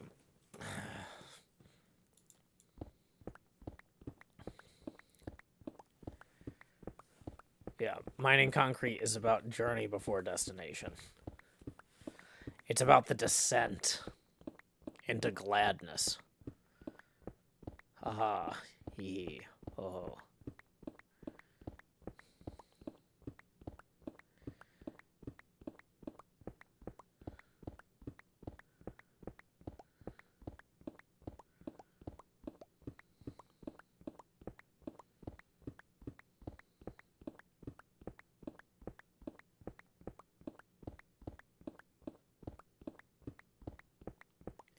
Oh, it's almost dark.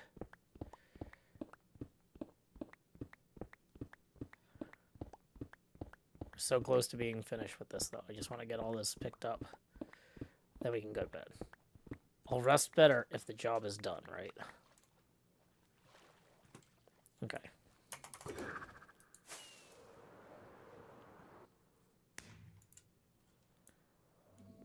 Ta-da!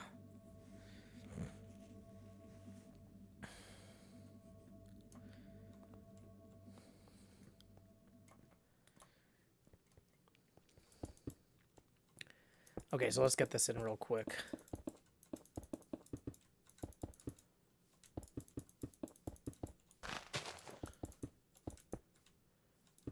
Whoops. Placing the blocks. Yeah, the grass kind of causes minor problems here.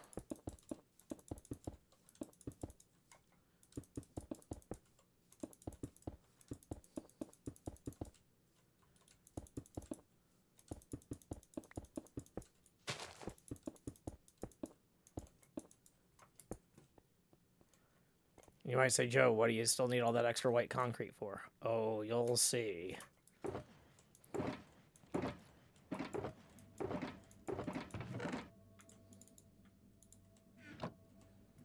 Okay, so let's pull up this for reference here real quick.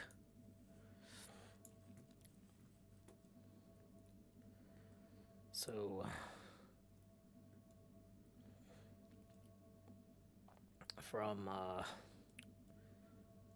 looks like we're going to go one across here.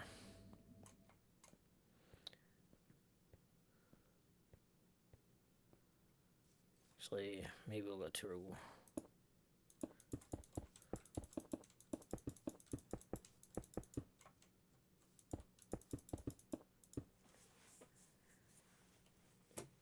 So that's 1, 2, 3, 4, 5, 6, 7, 8, 9, 10.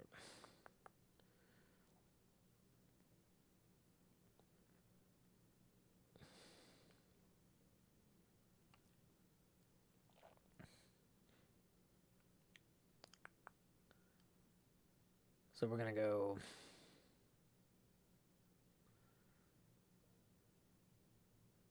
8 from the side here. Okay. So 3, 4, 5, 6, 7, 8.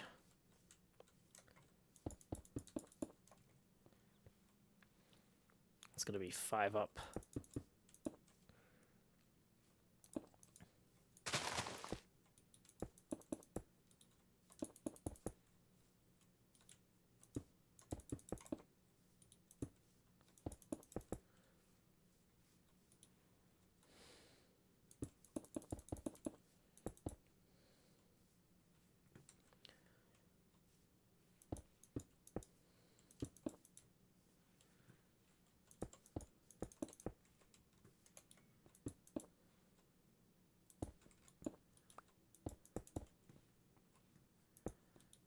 Oh my.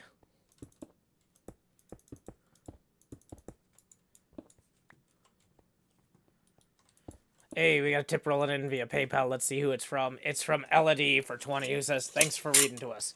Thank you so much, Elodie. That gets us one past our next face camera expansion milestone. Here we go. It's time to expand Jost. Do-do-do-do. Whoops.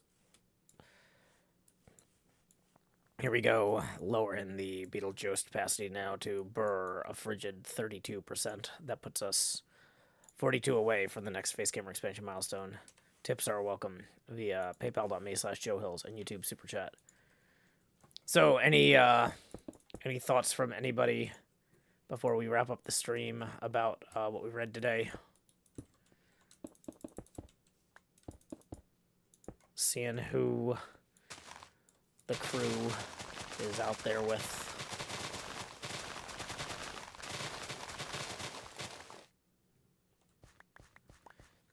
No one is normal about Ahab, including Ahab, says Elodie. A fine assessment there.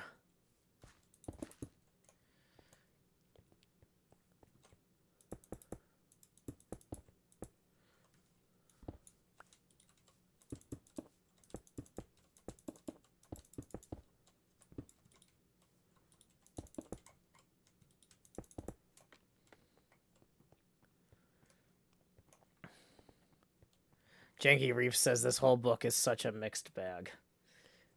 That's one way to look at it. Okay, actually, so when I'm looking at it from this side, I might have screwed this up a little bit, and I need to move the is over. That's 1, 2, 3, 4, 5, 6, 7, 8. Is that right?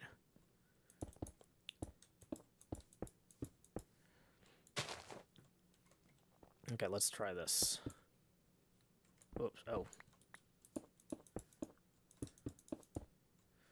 Yeah, I forgot the bottom line here actually needs to go all the way across.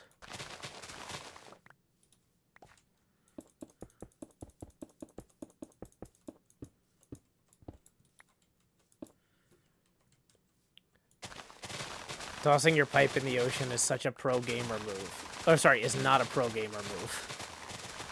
Yeah, don't pollute the ocean, because it's where the orca calls his home. I can't believe these whalemen are so inconsiderate to the orca.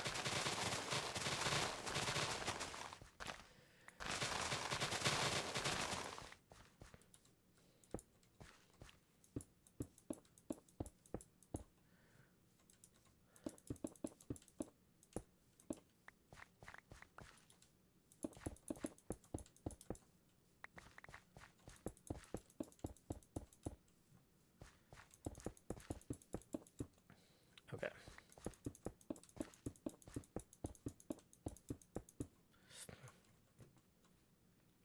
Okay, so we're gonna bring, so that's 1, 2, 3, 4.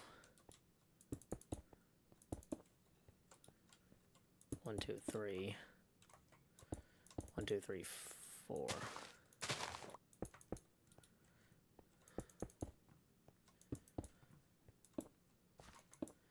Ken Dreadful points out they aren't really sustainably hunting. That is an accurate assessment.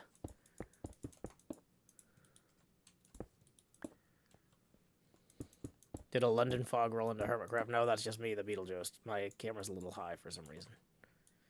Plushy Paint says, loved your character voices. Thank you, Plushy Paint. I am glad to hear that.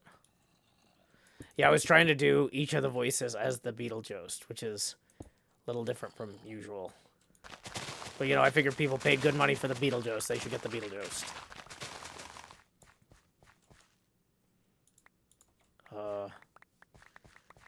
Let's maybe go put some of this dirt away before it despawns. And why are we carrying these diamonds still? And why are we hungry?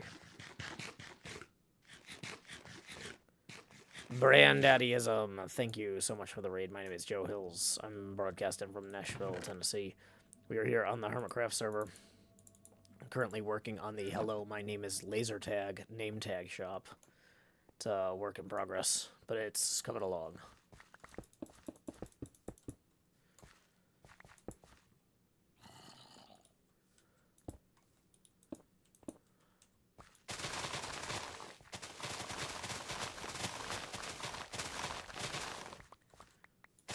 I feel like we're actually making pretty good progress on this. So I'm a little wary of wrapping up the stream when we can get one really good time lapse of this whole thing. You did raid the Beetlejuice. Granddaddy, thank you so much for the raid.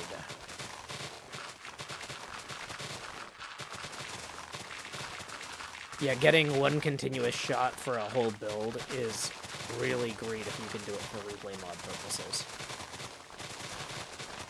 And I think we are actually well situated to do that, so I kind of want to keep the stream going for a little bit.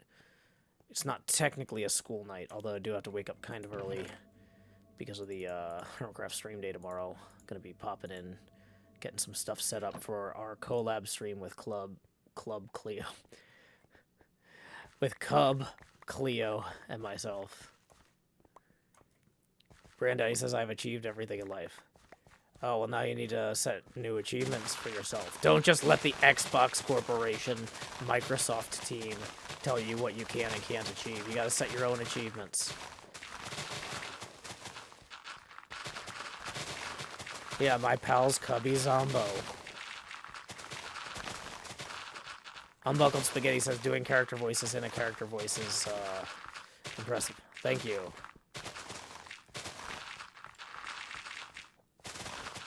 I decided to do Ahab with the smiling Nashville voice, kind of like I did for Dracula. I felt like that worked for Dracula pretty well.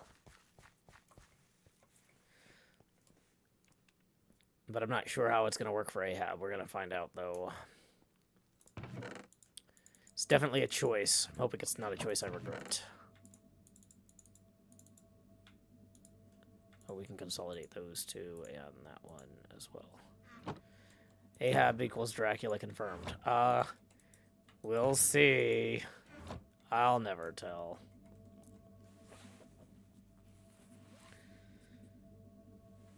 Let's try and lay our heads down and dream. Welcome back, Scar. Okay.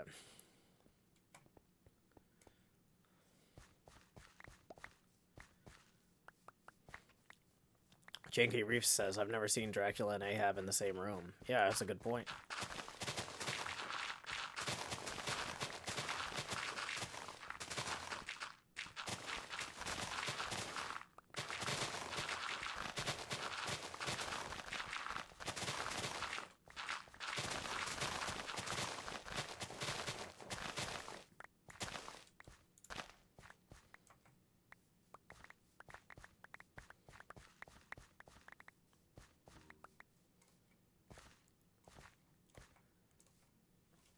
Okay, so from the top of the My Name Is, we got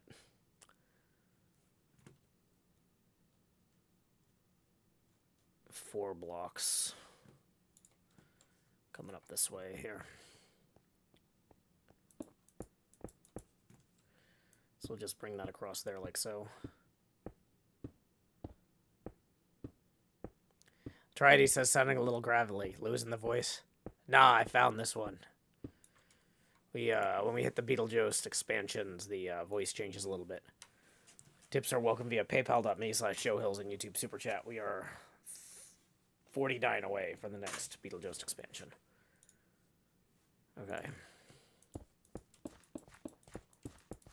Not sure how far I'm going to get, but I do think if I sprint, I can try and make some progress on this and maybe get a good time-lapse out of it. Like a better time-lapse than I was expecting. Because there's actually, like, this is a really simple layout. And we've got all the materials we need.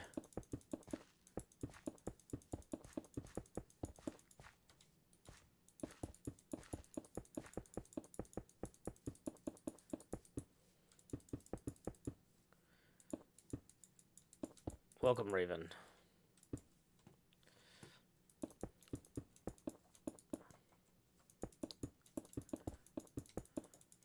Raven says it's a great webcam. Thanks. I feel like you really get to experience HermitCraft through the eyes of a hermit this way.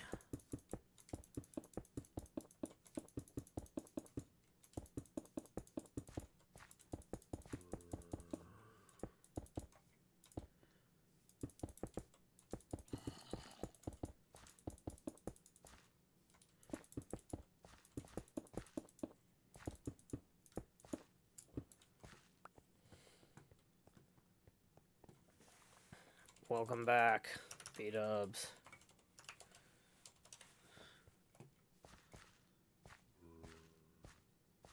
Okay. So, if I did this right, I think we're going to want... This is a very imprecise sketch here that I've done. And we're moving that in 2 blocks, maybe 3. So...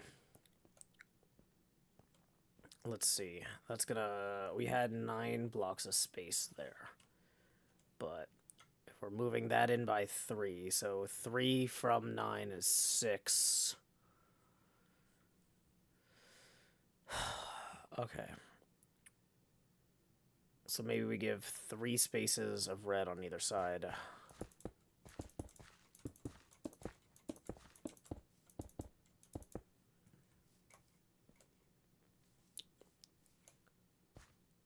Hey, we got a tip rolling in. Let's see who it's from. It's from Michael, who tips 25, who asks, what would you tell a new Minecrafter?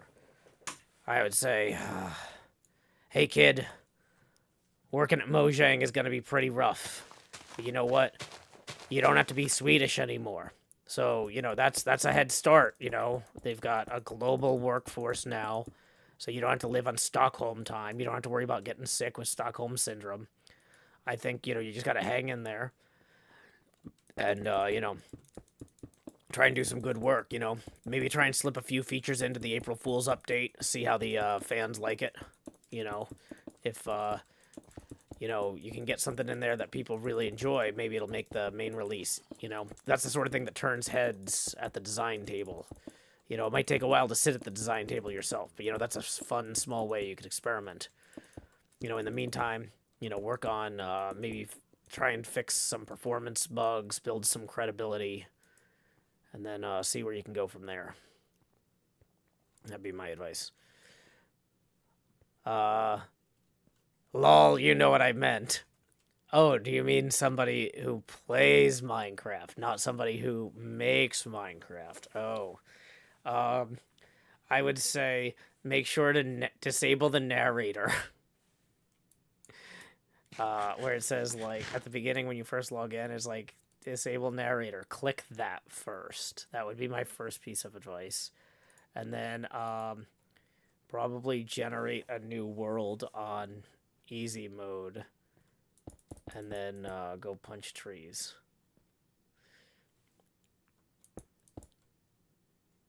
Okay, so 1, 2, 3. Why am I your younger brother? Is your younger brother particularly challenging to deal with?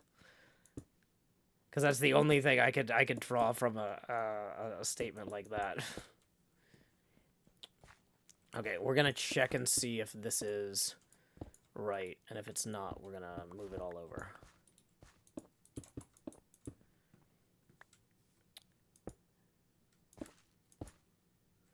Oh wait, the M doesn't go all the way down. That's an interesting choice. I kind of would prefer it to go all the way down, but whatever. Yeah, okay, this is wider than I think. Okay.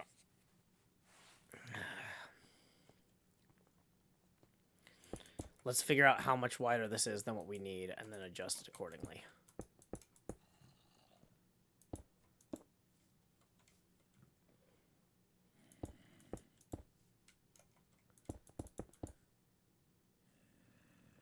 So this is 1, 2, 3, 4, 5, 6, 7, 8, 9.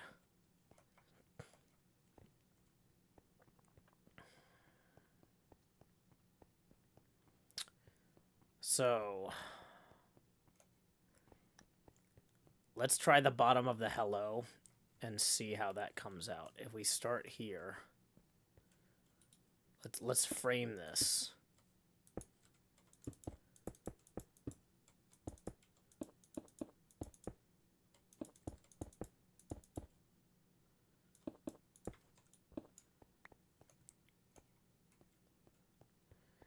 Okay, so that's 3 and that's 9. So if we had evened that out to 6 each, that would even out. But I'm not sure if that's going to match. I might have made this whole thing broader than I intended to. Yep, everybody gets this sibling treatment. Yep. You should appreciate Quinn for all sorts of reasons, but that is definitely one of them. So 1, 2, 3, 4. 2, 2, 1, 2, 3, 4. And then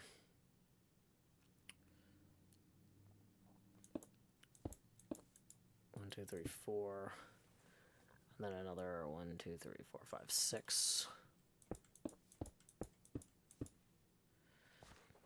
And then 1, 2, 3, 4. And then another 1, 2, 3, 4, 5.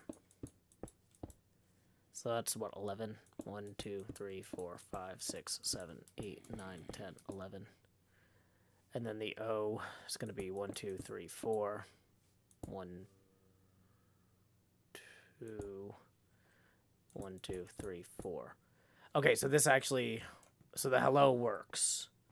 So we need to center the my name is slightly better, but that's okay. We can definitely do that.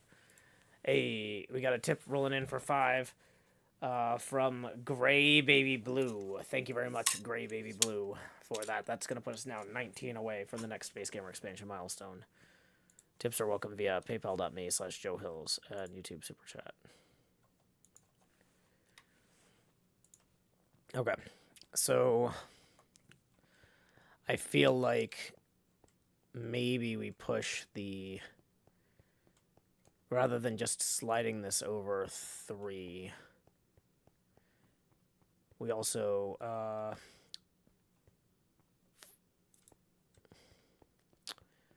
well...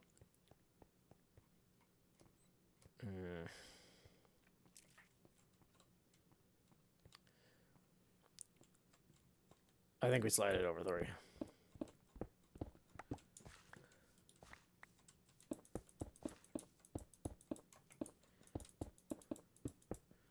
So that's going to be 6 now.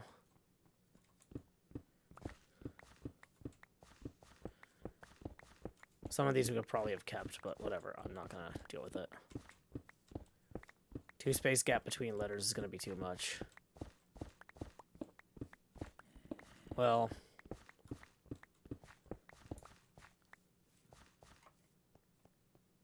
I mean, we could try it.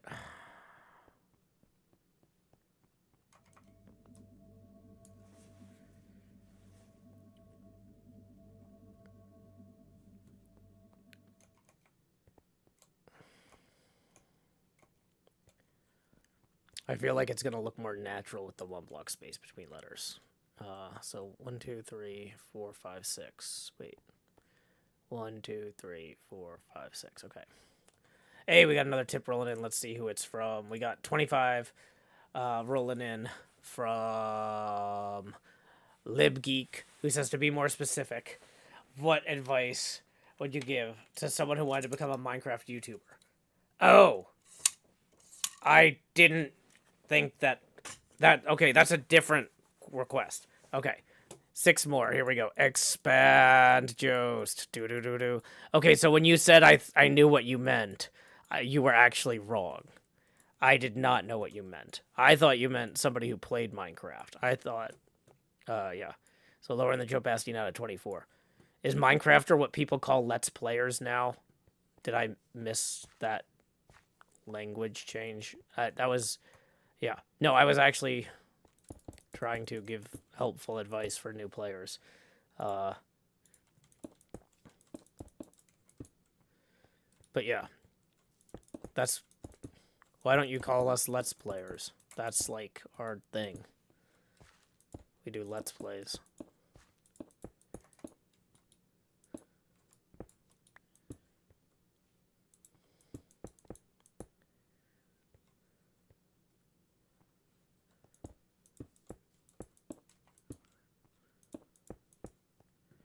Yeah, I thought Minecrafter was just somebody who plays Minecraft, and Mount Runner seems to agree. But, okay.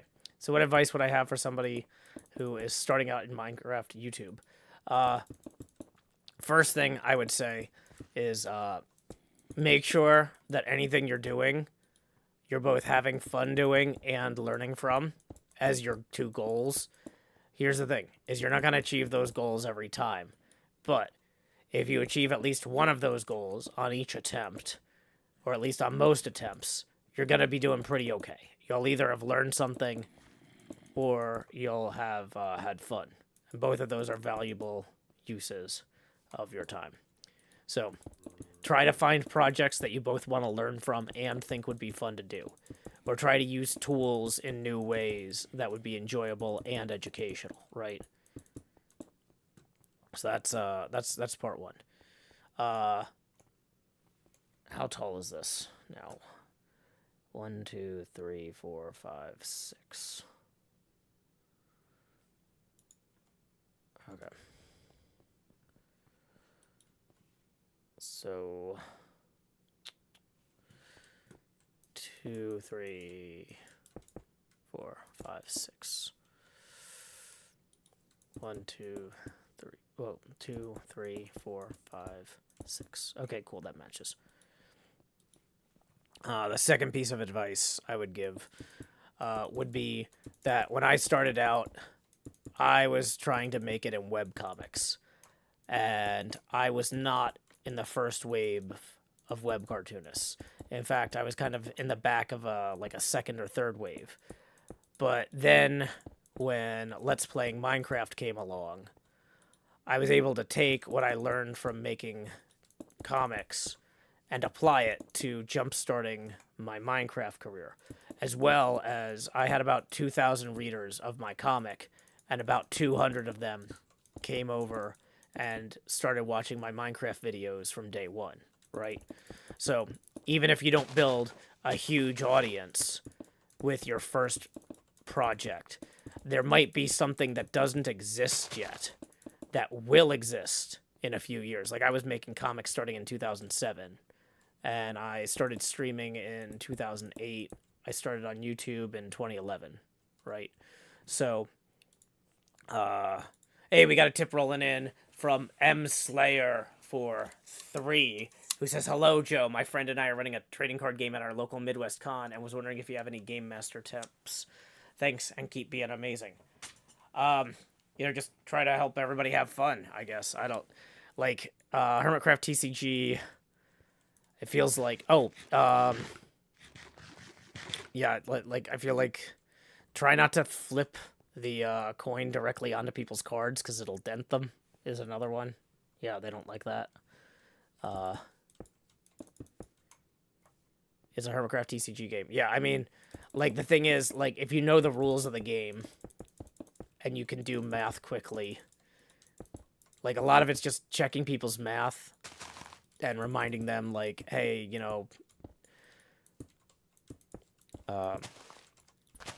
hey, you don't have this powered up yet.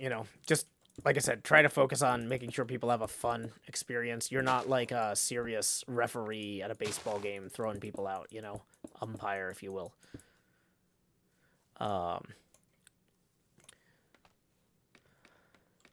LibGeek says, when was the last time you tried something and didn't learn from it? That's a good question. I'm going to have to think about that for a minute.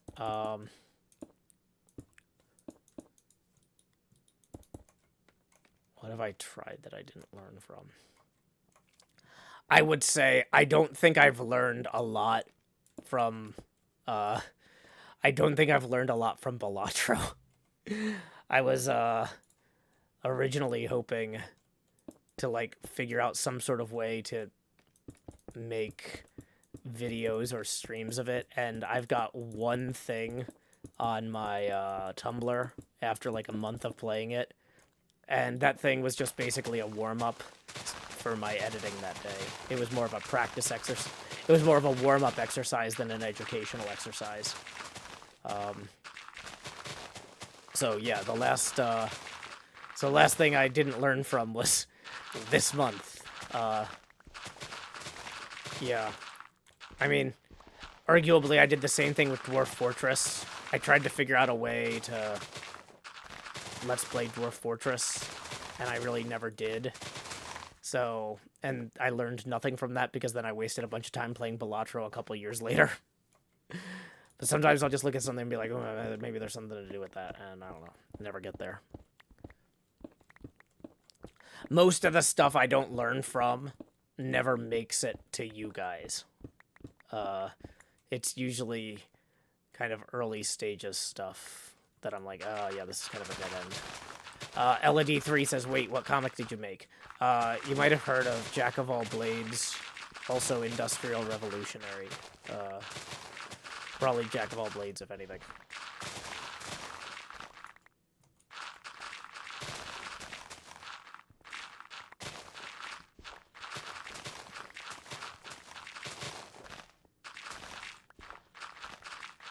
We are just out of range of the beacon. I should have known that because the thing is 50 blocks high or something stupid, but whatever.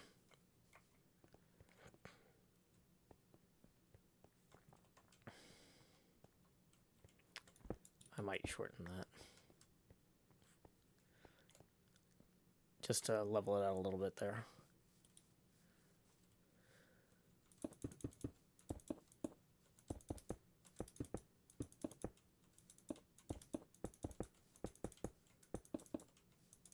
Oh, wait, no, hold on. This is too narrow.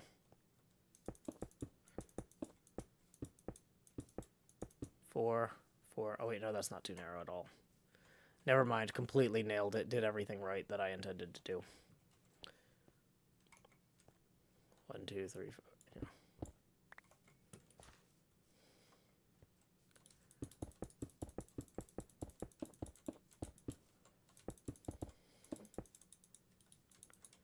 What are we doing? We are creating a name tag shop called Hello, My Name is Lasertag.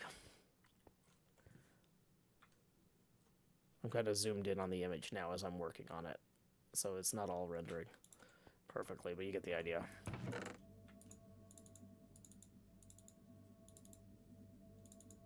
Oops, I wanted those. I did not want these.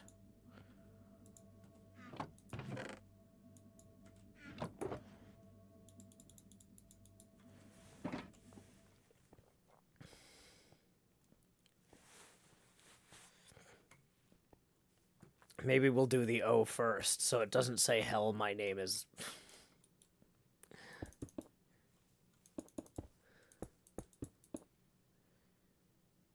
Okay.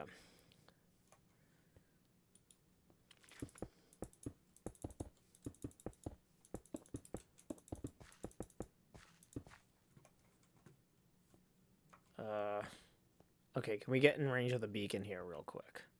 And then swing back out. How am I not in range of the beacon? Okay, well... Did we not power the beacon back up? We never power... That's why. Because we rebuilt the beacon, and we never powered it up.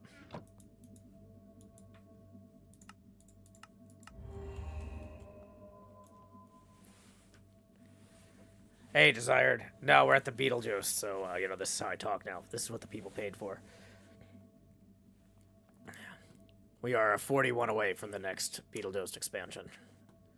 Raven says, how do I feel about the large shops on HermitCraft? Well, I'm making one right now. It's called Hello, My Name is Lasertag. It's going to have a laser tag thing underneath it, but I'm not ready for that yet. One day at a time, you know, or one thing at a time, you know. Can't do everything at once.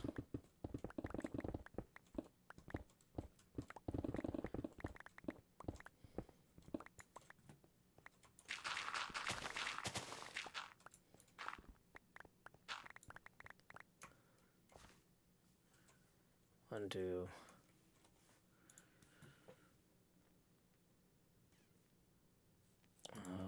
You know, I'm actually not sure about this.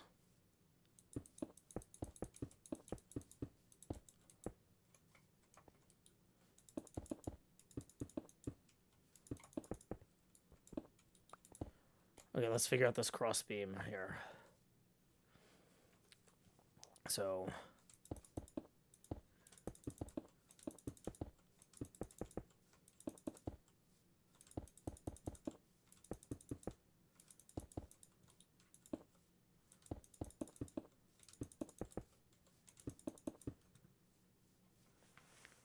Any hot takes on early webcomics? Not particularly hot takes. I still think Chris Straub is one of the most brilliant creative people working. Although I'm not sure how much he's working these days. But huge inspiration to me early on. Very supportive every time I met him at conventions and asked him questions. Evan Dom, also brilliant and supportive of young talent. Okay, so I'm actually thinking maybe we make these...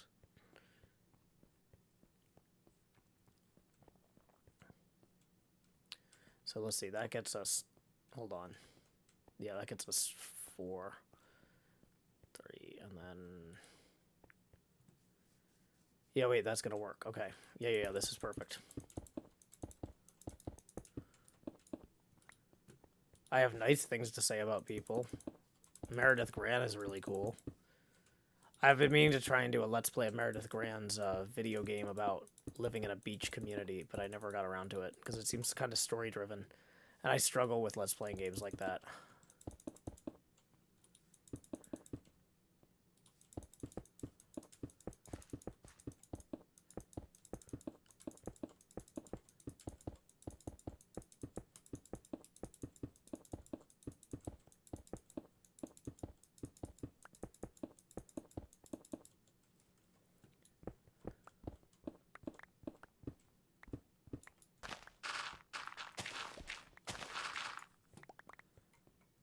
Is the letter E a bit short on the middle line? I don't think so.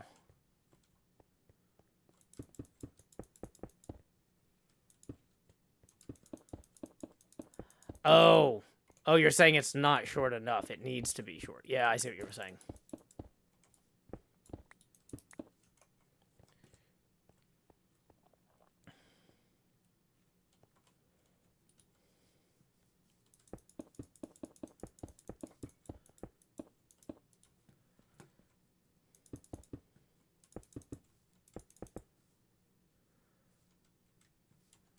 How are we for blocks? We're doing okay, it looks like.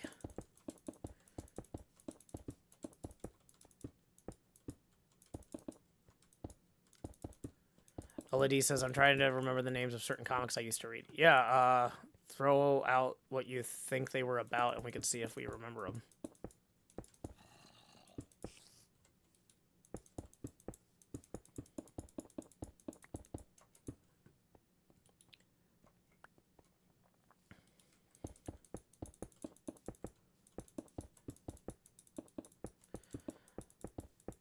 But yeah, other advice I would have for aspiring Let's Players, to answer LibGeek's question further, if LibGeek is still listening.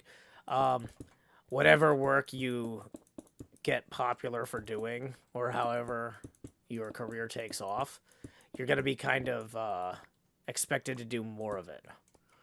So don't do work you don't want to do, because then people will expect you to keep doing it, right? So let's say that I was like, oh, I could get a bunch of money by focusing on, like, Minecraft YouTube drama in my videos, right? Because that's going to show up in the keywords and stuff. The problem is, if you start building your channel around that sort of thing, then you're going to have problems when you don't want to, if you don't, like, truly love that, right? People are going to be like, no, go back to doing the drama videos. So basically, don't do stuff you don't want to do. Because the point of building your own business is that you can kind of set the terms. And so make sure you set terms that you want, right?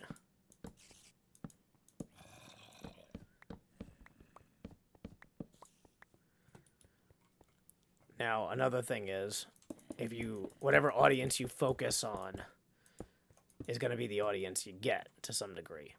So if you don't make it clear that you're trying to create a welcoming space for people, you could possibly end up with a bunch of people supporting you financially who are like bigots or sexist or things like that.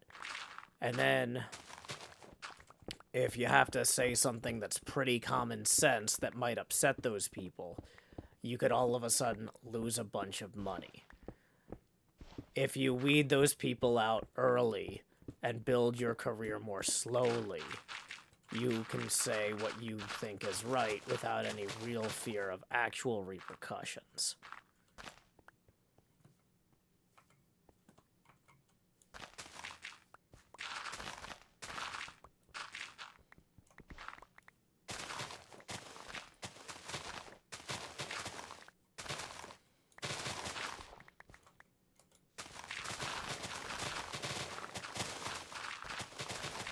Okay, so here we go. We were clearing this out, making some progress here.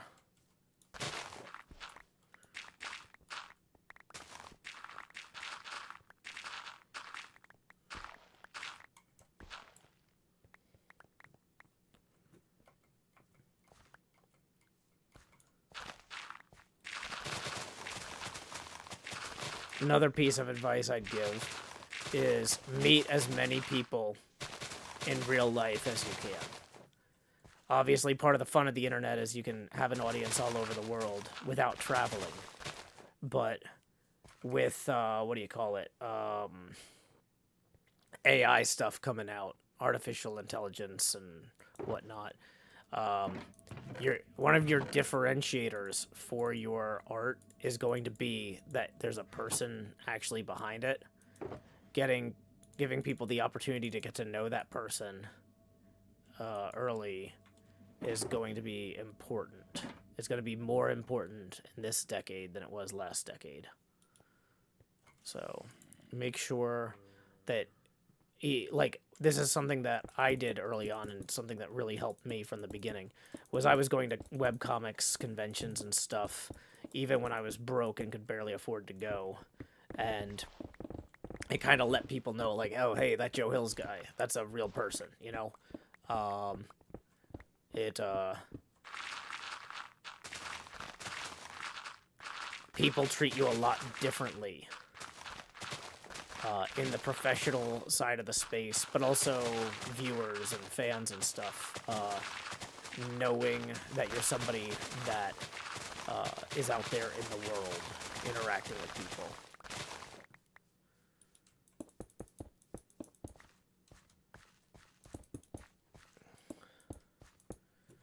I don't know if it counts as networking in the traditional sense. Because the thing is, as an artist, you're not necessarily going to get better jobs from doing this. Whereas, like, networking is more about, like, kind of improving your professional prospects. I'm not sure this does that. I'm not sure that this is a financially good plan. But I think it makes a difference as to how your art is perceived and how your questions that you ask are responded to.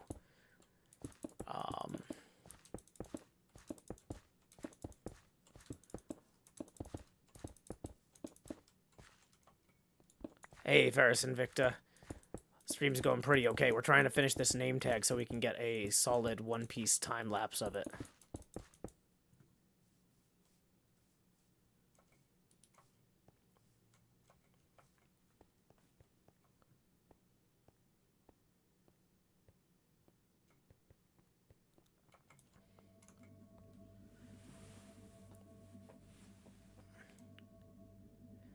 Nope Queen says, speaking of real people, did the Beetlejuice exist before the face camera expansion bit?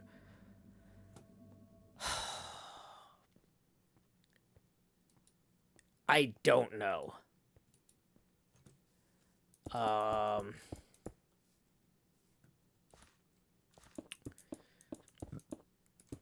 feel like I can't remember if when the face camera expansion overflowed for the first time, we busted up the Beetlejuice from scratch. I really think, though, that the Beetlejuice was a pre-existing character from a time we had problems with the camera and everything turned blue. I think that predated the expansion thing.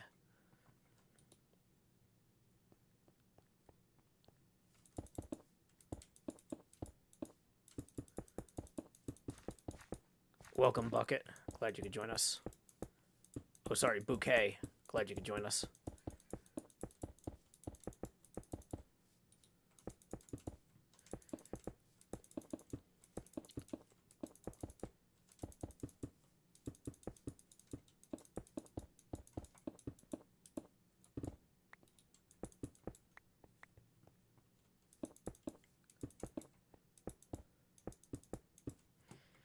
Okay. Let's go see how this looks with the fireworks.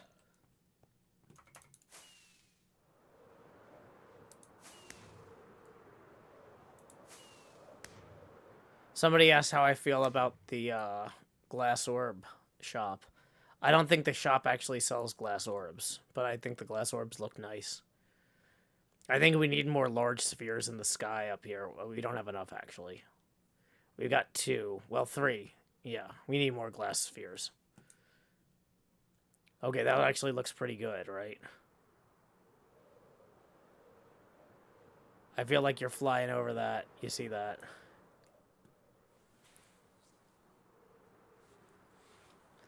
That looks pretty good.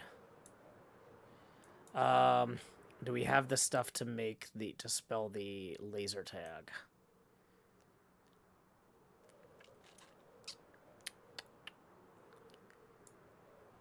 I don't know if we do. I do want to kind of clean the mountain up a little bit leading down to it, too.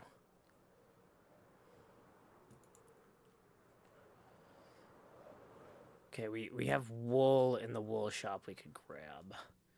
Do we have... we have white dye. I think we're going to have to leave to go get the green dye.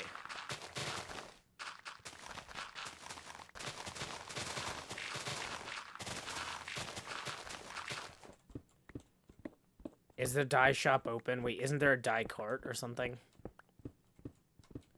Where's the dye cart? Do y'all know? Is it by B-dubs's?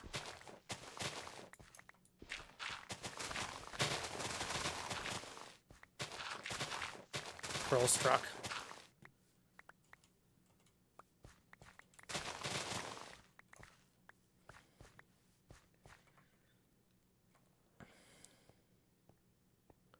It's in front of B-dubs and gems. Yeah, let's go over there real quick.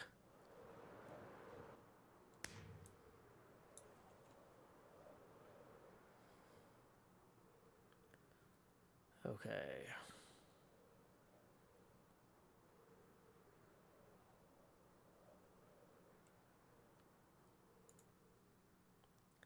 I'm gonna grab the wool too real quick. From our wool shop here. Okay. Actually, let's grab a third stack too. Okay, so the truck would be over there. I don't know that we're doing great on finances at this point. Is there... How much is it per die? Are there prices? 1 diamond per 16. 1 diamond per stack. There's no ender chest in here, though.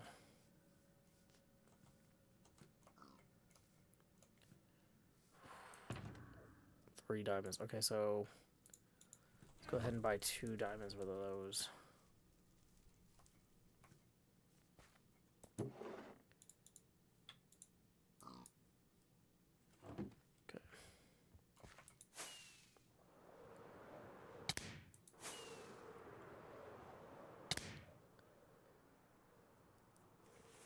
Hey, I hope you enjoy your new sloth necklace bouquet. That's awesome.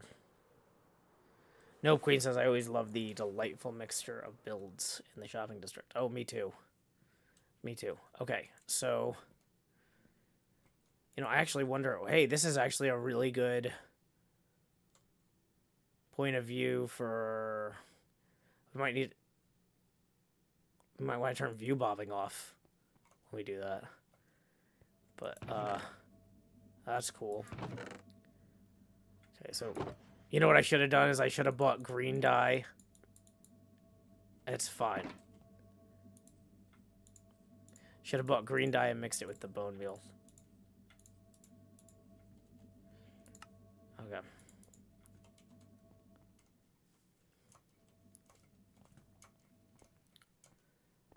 Hello, my name is Laser Tag.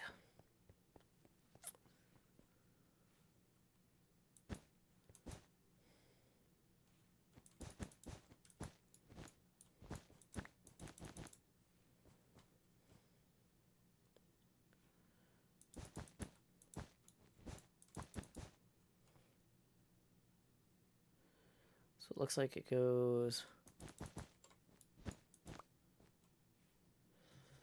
I'm just kind of feeling this out. It has 4 steps over. Let's just go up 4 each time.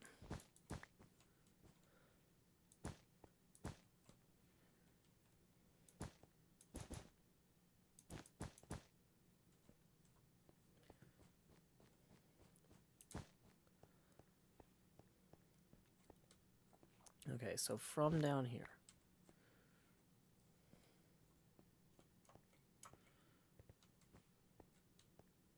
There's an ender chest in the truck. Might not be accessible, but it does technically contain an ender chest. Oh, well, you know, I mean, that makes it all better then. As long as there's one in the truck where no one can access it, that's fine. Okay.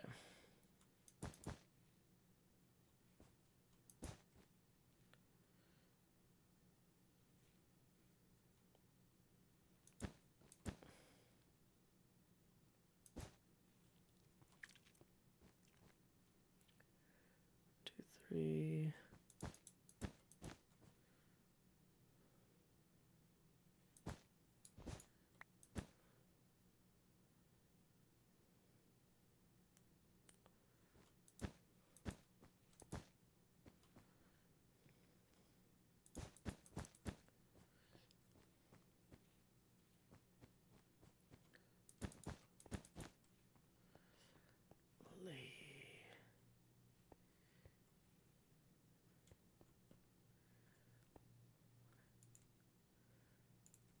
That kind of looks like an A. Oh, we've gone through an entire stack so far, though.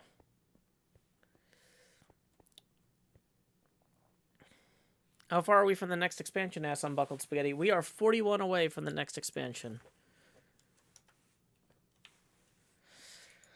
Grace Winter says lace R tag is a name somebody might have. Yeah, but this number of letters fits the width to height ratio. Artistically, this is going to be more visually pleasing. So we're going to lean into it.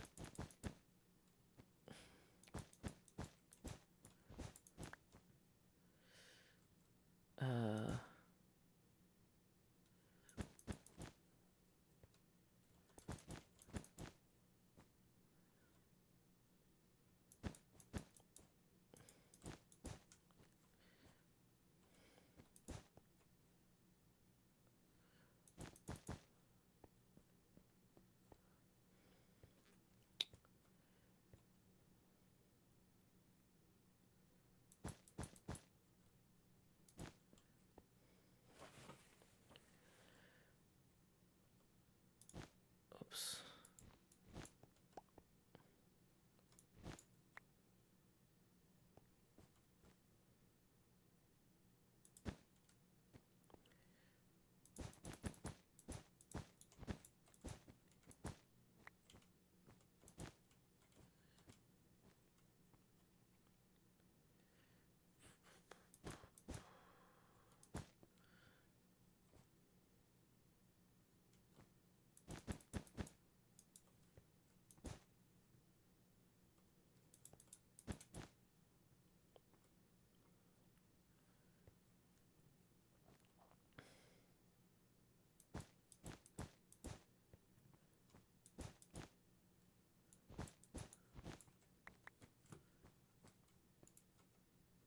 This is not terrible.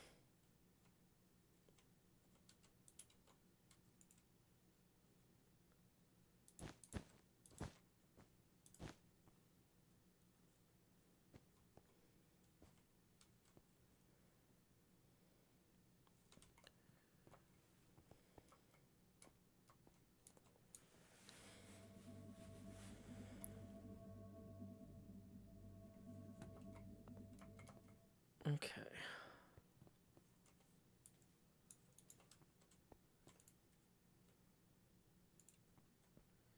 Maybe pull that one out. No.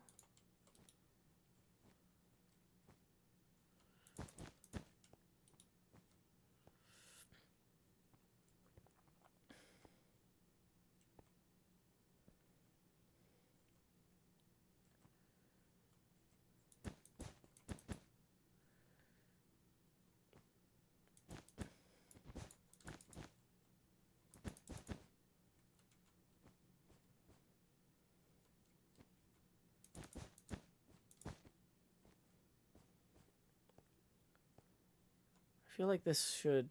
Let's adjust the R so it has the same base as the L. Well, actually, wait. It looks kind of better if it's a little bit off, but not entirely. Hey, Unbuckled Spaghetti, thank you for tipping 11, who says, if ants gained human-level intelligence, would they thrive or would they collapse because of their drone-like hive-based societies? I don't know. How's your drone-like hive-based society going? Let me know. Ferris Invicta, thank you for the 5.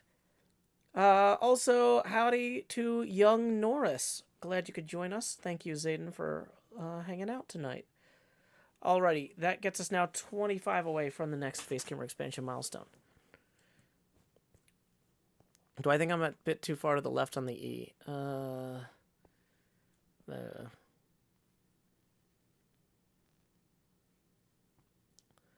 A lot of this is not going to be... We're not going to match this pixel perfect. We're getting the rough shape here from the thing. But it's kind of going to be...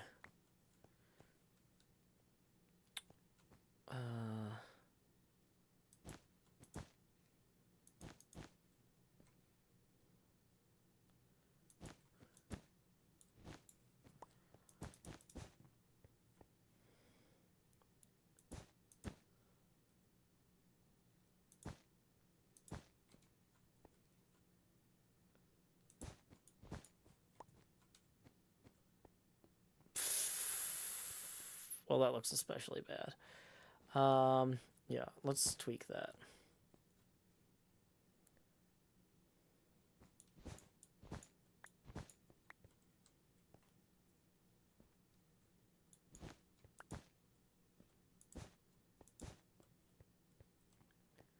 Yeah, that's probably fine there.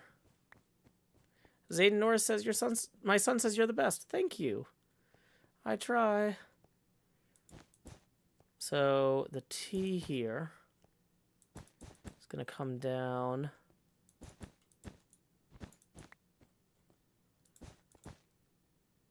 And up like that.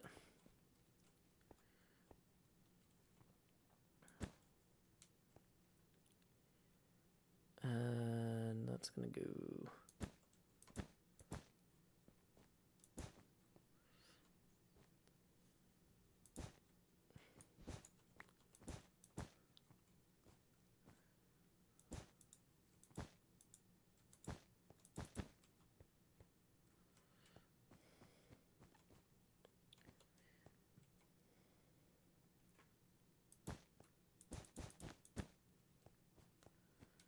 It's going to go out that way.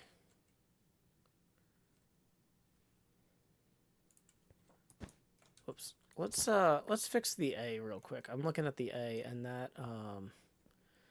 as we're doing more of these, it's becoming clear that there is not enough in parts of this.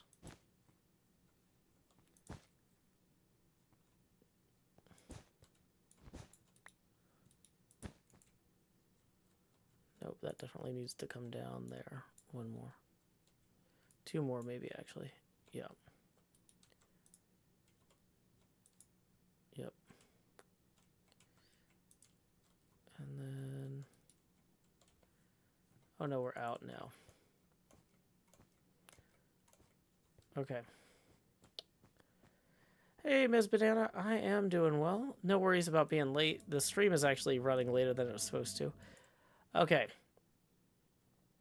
So let's look at that. Hello. My name is Laser. Okay.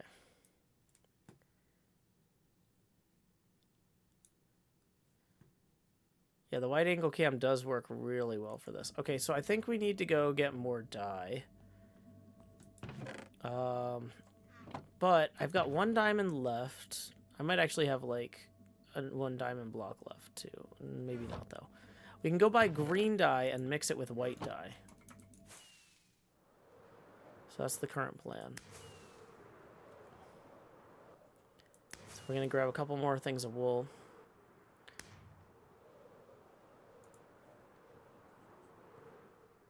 Okay.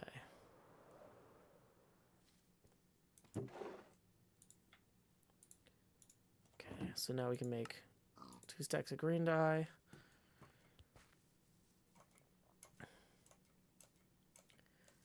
And I don't know that we need to use all of that right now, but that is the sort of color that does come up a lot.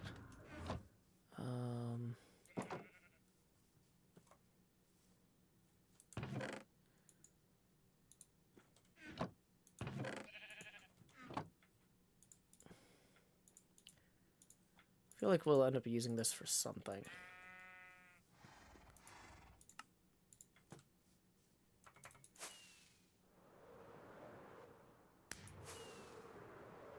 Woo!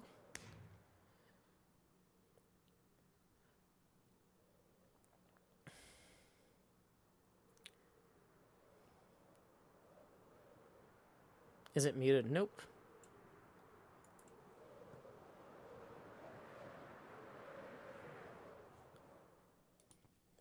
I mean, this might not be perfectly legible, but this might not be ideal handwriting, but it does kind of sell what it's supposed to be at least, right?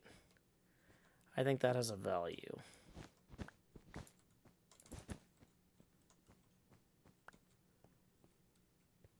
Okay.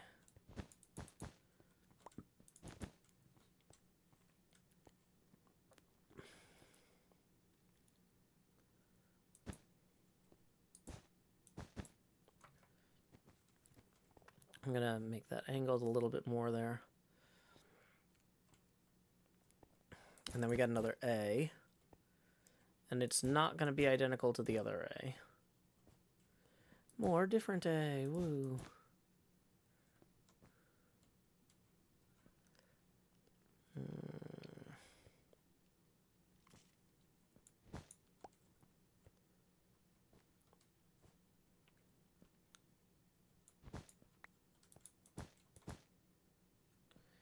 Yeah, that actually might be what's missing from that other A is... Oh, no, I fixed that.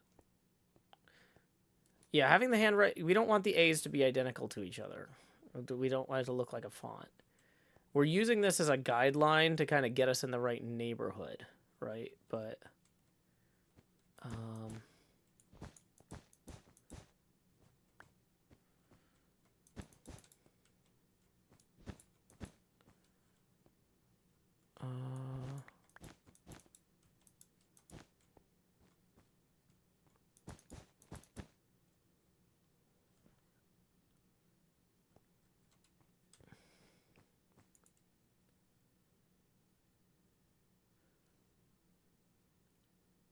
the other A is not round enough either.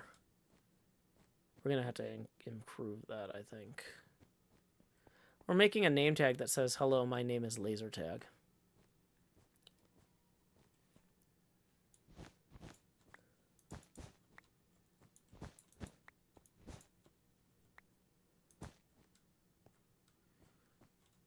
I think that should sell it better. Yeah, that's a much better cursive A there.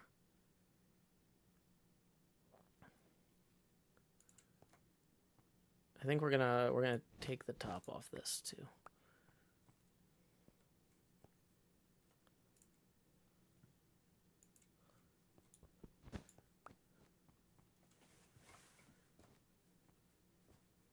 Okay.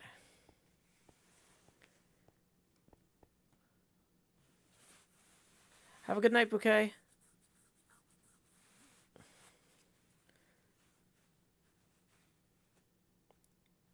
This is just a name tag shop that's also gonna be a laser tag arena. It's not a reference to anything other than the concept of laser tag itself, maybe. Okay.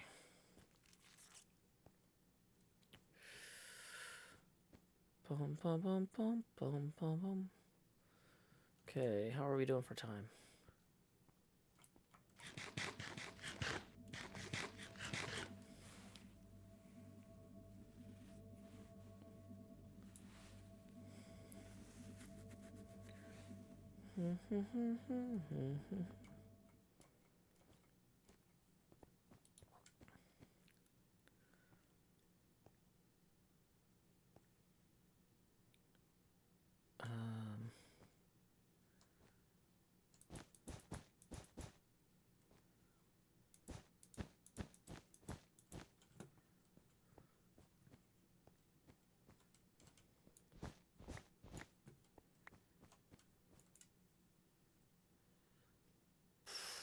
That's way shorter. Okay. That's not right at all.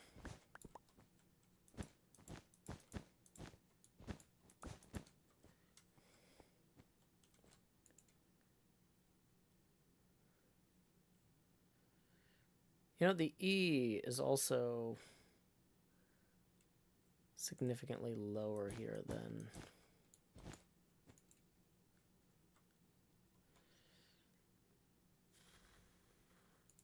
now it doesn't feel as forward-leaning, though.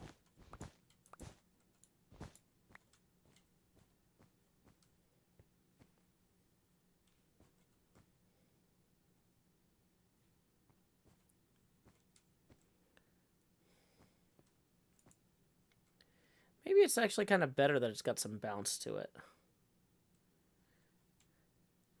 I mean, I don't always write names perfectly on name tags either.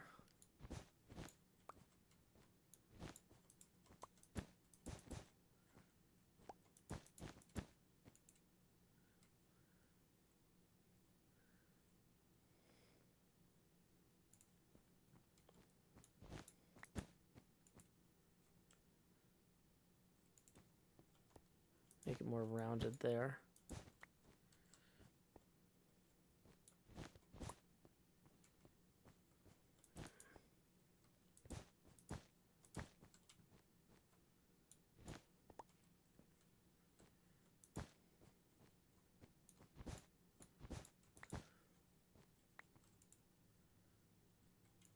Nope, that's definitely wrong.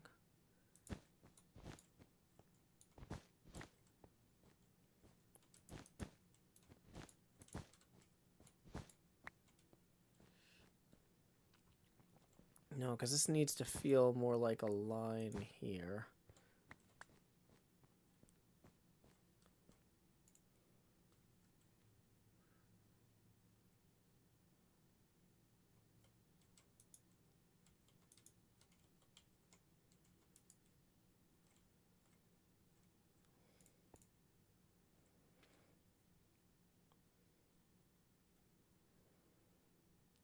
It definitely feels handwritten, at least. I mean, that's something it's got going for it.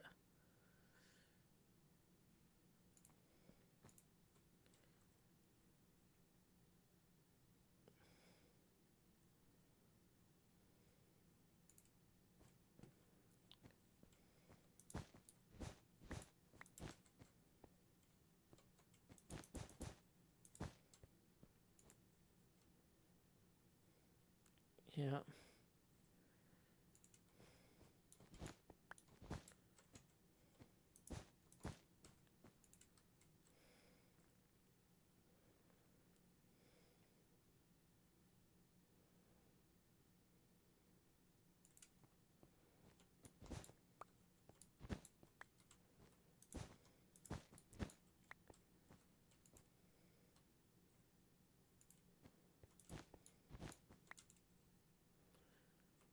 Yeah, I kind of like that better. The T looks less italic than the rest. It's got a curve to it. You know what? You know what it is, though? It's because that is too far. It's not forward enough here. That makes it seem like it's leaning more. And we also need to tweak this a little bit. That's too much.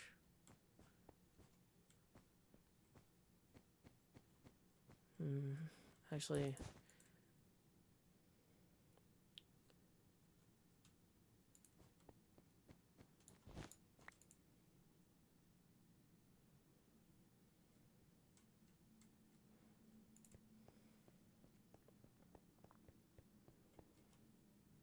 okay. Oh, one thing I was gonna do was I was gonna make the green marker. Of course I didn't bring surplus wool, did I? Terrible planning there. I had some green dye left.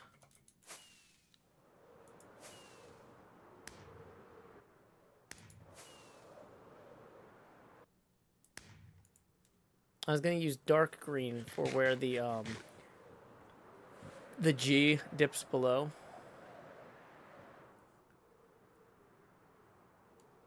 What pillagers? I didn't even see them. Got some crazy lag there, sorry.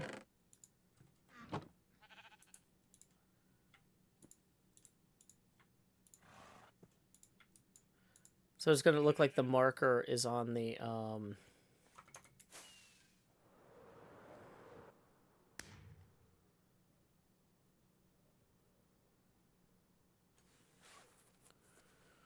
whoo.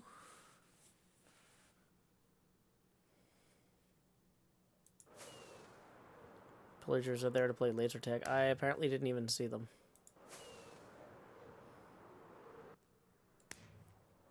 Are they still there? I don't see them now. Okay.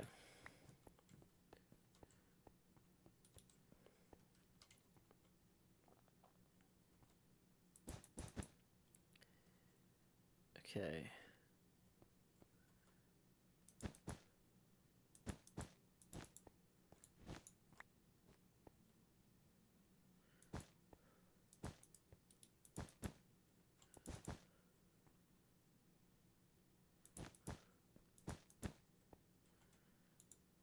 and then the G will kind of keep going down here.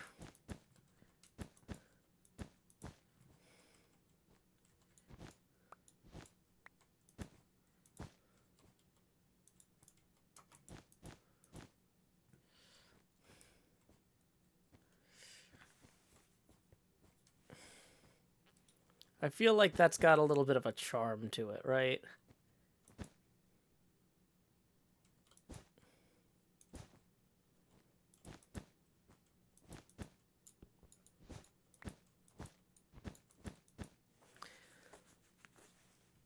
Lizzie Mac says this shop is going to make a killing. Oh, thank you. Okay. So 333.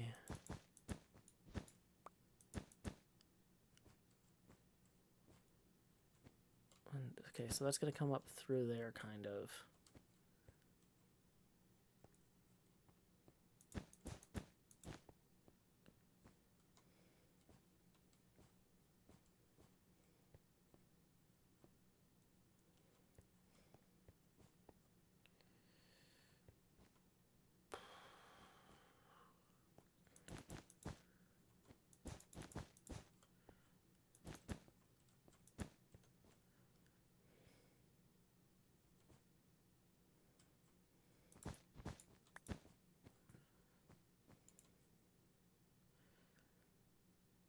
Okay, the G definitely needs the tail to come further this way.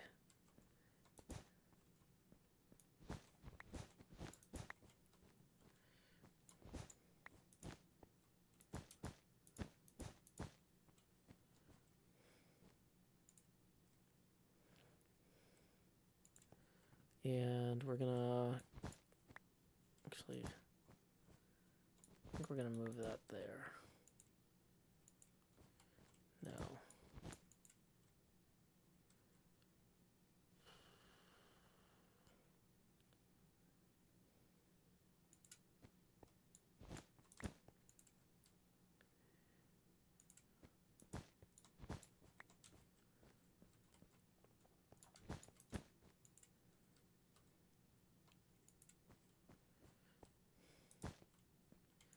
For the italic, we want it to cut more like that, I think.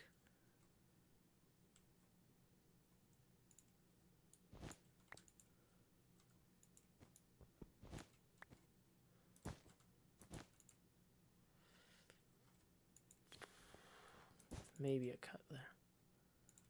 No, cut like that.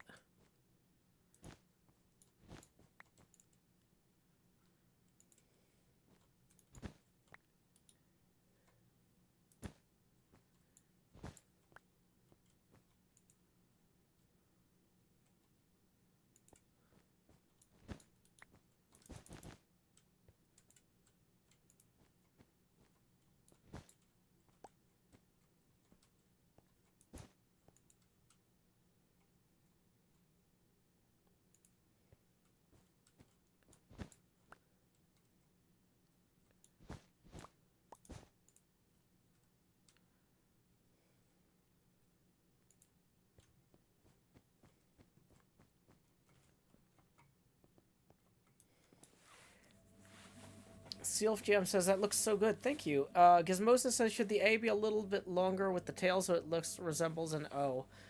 I don't think so. I think the italics make it pretty obvious that's an A.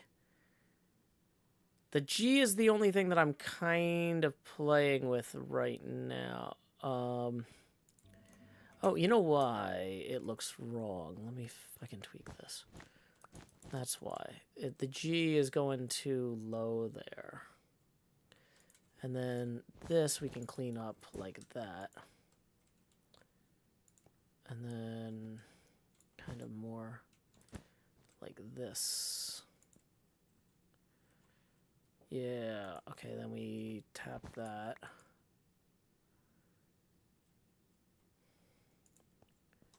Okay, we're gonna tweak this.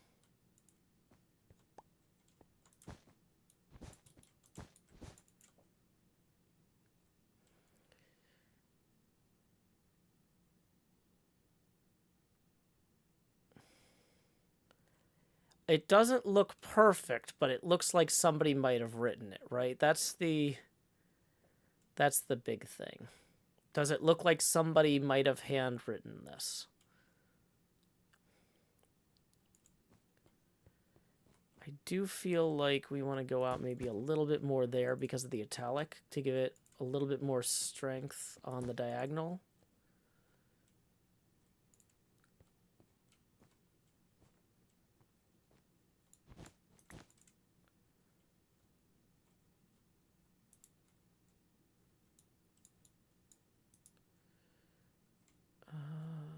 No, that feels...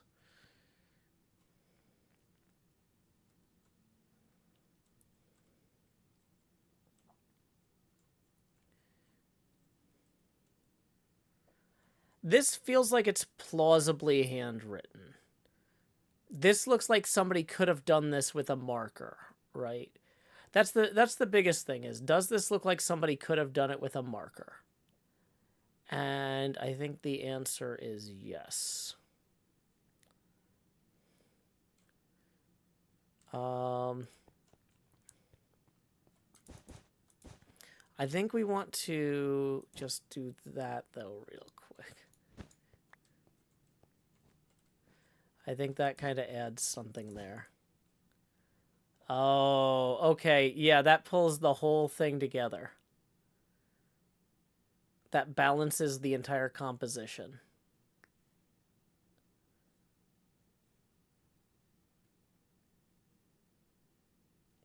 Make the A more conspicuous so it doesn't look like a loser tag. I mean, hold on. The problem is the nature of the italics makes it hard to do that.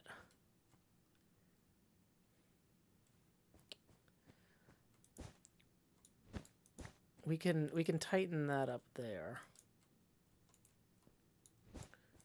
Yeah, giving it a harder corner on both the A's might help.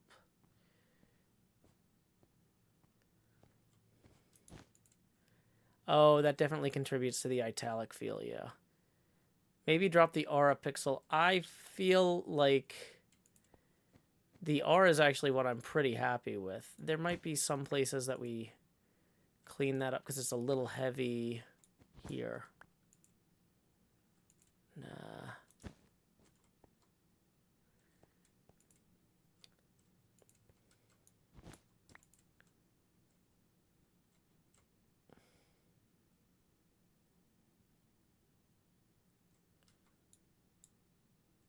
No, we definitely want that.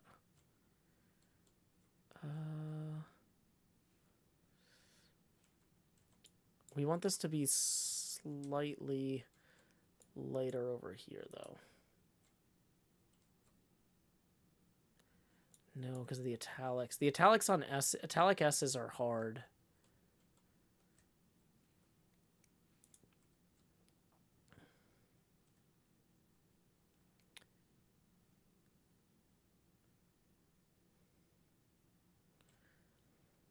I mean, this feels pretty good to me. Let's do a flyover.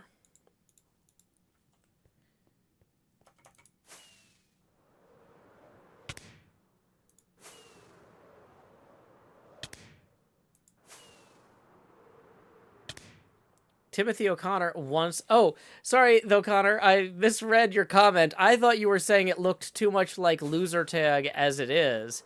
You're saying intentionally make it look like loser tag. Oh, there is a joke there, and I think we're going to come back to that. That's... Okay. Yeah, I completely misunderstood your comment. Sorry, it's been a long day. We've been streaming for 3 hours and 10 minutes tonight. This might be too far. I was like, let's get a good view from above and see how this looks in other parts of the shopping district. But yeah, so from the top of the Death Scar, if you zoom in, you can definitely read that. That's a full zoom with the standard eyepiece thing. Eye stethoscope, whatever it's called, telescope. The marker looks good. Am I using exploding rockets? Yeah, they're amazing. Okay, I think we're... Okay, it's 11:40 now. I know I said earlier we're going to do last call for tips, but I didn't actually... Then we got raided, and then I realized also that we were really close to getting the entire thing done in one replay mod file, which makes... It's going to save me, like... The thing is, by streaming for an extra, like, 70 minutes now, I saved myself an extra hour of messing with replay mod later, probably. Maybe not a full hour, but... If you can get stuff done all in one shot like this, it's a huge boon. Wait, what did I type in the... Hold on, I accidentally added an E in the hello. I was trying to open my inventory at some point. Okay. Yeah, I was trying to figure out where this might be visible from, but I'm actually not sure it's visible from most places when you're not flying. Like, so if you're at Ren's Beacon Shop, it's got a low enough profile. I was thinking, like, if the other hermits hate it, I didn't want it to be a problem. Because it does have a big footprint.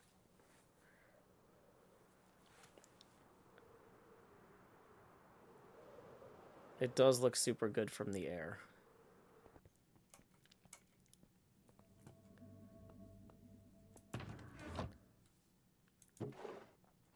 Temporary shot barrel. Okay, so I feel like let's go ahead and put away our surplus materials here. Let's go ahead and put the this back in the dye box. In case Asuma flies over here on his stream tomorrow morning to show off the trophy, we also need to put the trophy back up. We accidentally took that down by accident earlier when we removed the beacon. Actually, I might just set that there so it's not.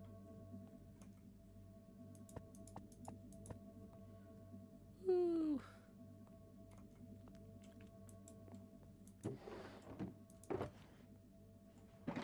I think we might remove the beacon. No, I think we'll leave the beacon for right now because it's also where this stuff is. Yeah, let's clean up our materials and sort our chests and stuff. This is not needing to go in there. That's the illumination chest. So torches can go back in there. You can see it from the redstone shop smoke. I'm not sure how often people are going to go in the redstone shop smoke, though. Like, that's not really a destination, is it?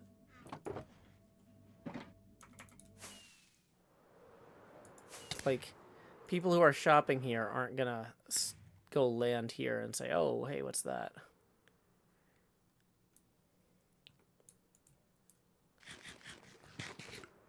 Like, if somebody lands at the redstone shop... Well, let's see. If somebody flies to the beacon shop or the redstone shop from the portal. Okay, so let's just figure out what the eye lines look like here. Okay. My phone is reminding me I have an early day tomorrow to get set up for the collab stream. Thank you, phone. Okay, if somebody's flying to the beacon shop... Yeah, they'll see that hello. Same thing as somebody's flying here. I might chop down this tree. Just to get a better view.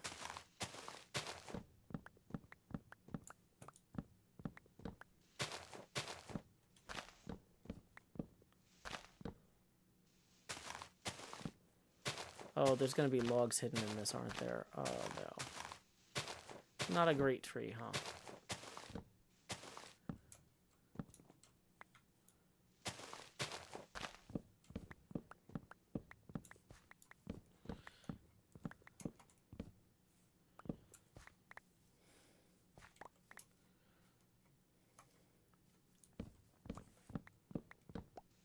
Did the stream book make it through the day? I don't know. I wasn't in the last, I wasn't in the Jevon stream. Oh, yeah. For those of you who missed it, at the beginning, for the morning stream, we got the 1 million stoned mind award from Asuma. So, I'm very excited about that. Yeah, Racing Legend, don't worry. I'm going to call it a night shortly, too. I just did last call for tips, and we gave that a minute to roll in. Okay. Let's make sure that I actually removed the wood in that tree so it decomposes properly. Yeah, it looks like we did. I'm going to get this one, too. I just want, like, if Suma flies over here to show off the trophy tomorrow morning, I want this to look awesome. Because I think Asuma has the first stream again. So he might be on early, and people might say, can you show us Joe's Million Stone trophy? And I want this to look sweet. Okay. Elodie says, I was more excited about you making Doc log off. Top tier funny moment. Oh, thank you. Okay.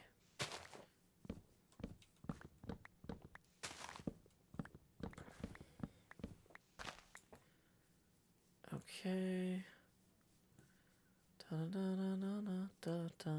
Okay, I don't feel like any of these other trees are particularly visually in the way. Did we pick up the shulkers? No. That was next thing. It's picking up all the shulkers. Okay. Gravel can go back in here.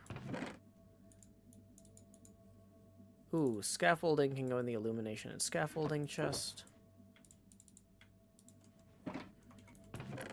Oh, illumination can go in the illumination and scaffolding chest too. Oh, false is first on the schedule, not Asuma. Oh, well, that's fine. It's not like I did all this work for nothing. No, it actually is fine. Because if Tango flies by the redstone shop in the Zitz stream or whatever, I just want it to look nice. Just want it to look like it's awesome over here. So we're going to pick up these premium cruise control ones. Okay. And, oh, red terracotta we actually want to put in the shop materials. We are going to need more of the red terracotta. And we're going to bring this shop into three-dimensionality later this season. But this is gotten it where it needs to be for now. I feel like it has a certain charm to it.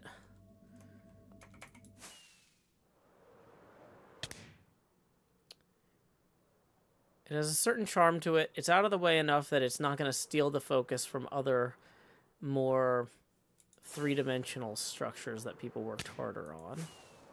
The fact that I was able to throw this together in a day...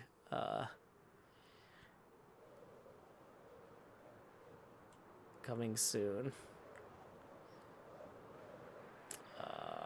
I love it. I love the marker bit especially. Yeah. Okay, so those trees are decomposing now while we chill here. This one... Are these two trees in the way? Not quite as bad. Yeah, this seems like a good view. What's in the overlay? That's the file that I was working from, which says, "Hello, my name is Lasertag." But yeah, we can take that down because we've got it working. Yay! Welcome back, Scar. Okay. Miss Goldfox is looking great. Thank you very much, Miss Goldfox. Okay, so here we go. Let's pull this up real quick. And... okay. Looks like Logan Arcade has Silver Ball Madness. I see Jane is playing right now. So we're going to go ahead and raid Logan Arcade. When you get there, say, howdy y'all, Joe Hills here. Or Joe Hills raid here. And until next time, y'all, this is Joe Hills from Nashville, Tennessee. Keep adventuring. Stop streaming, stop it.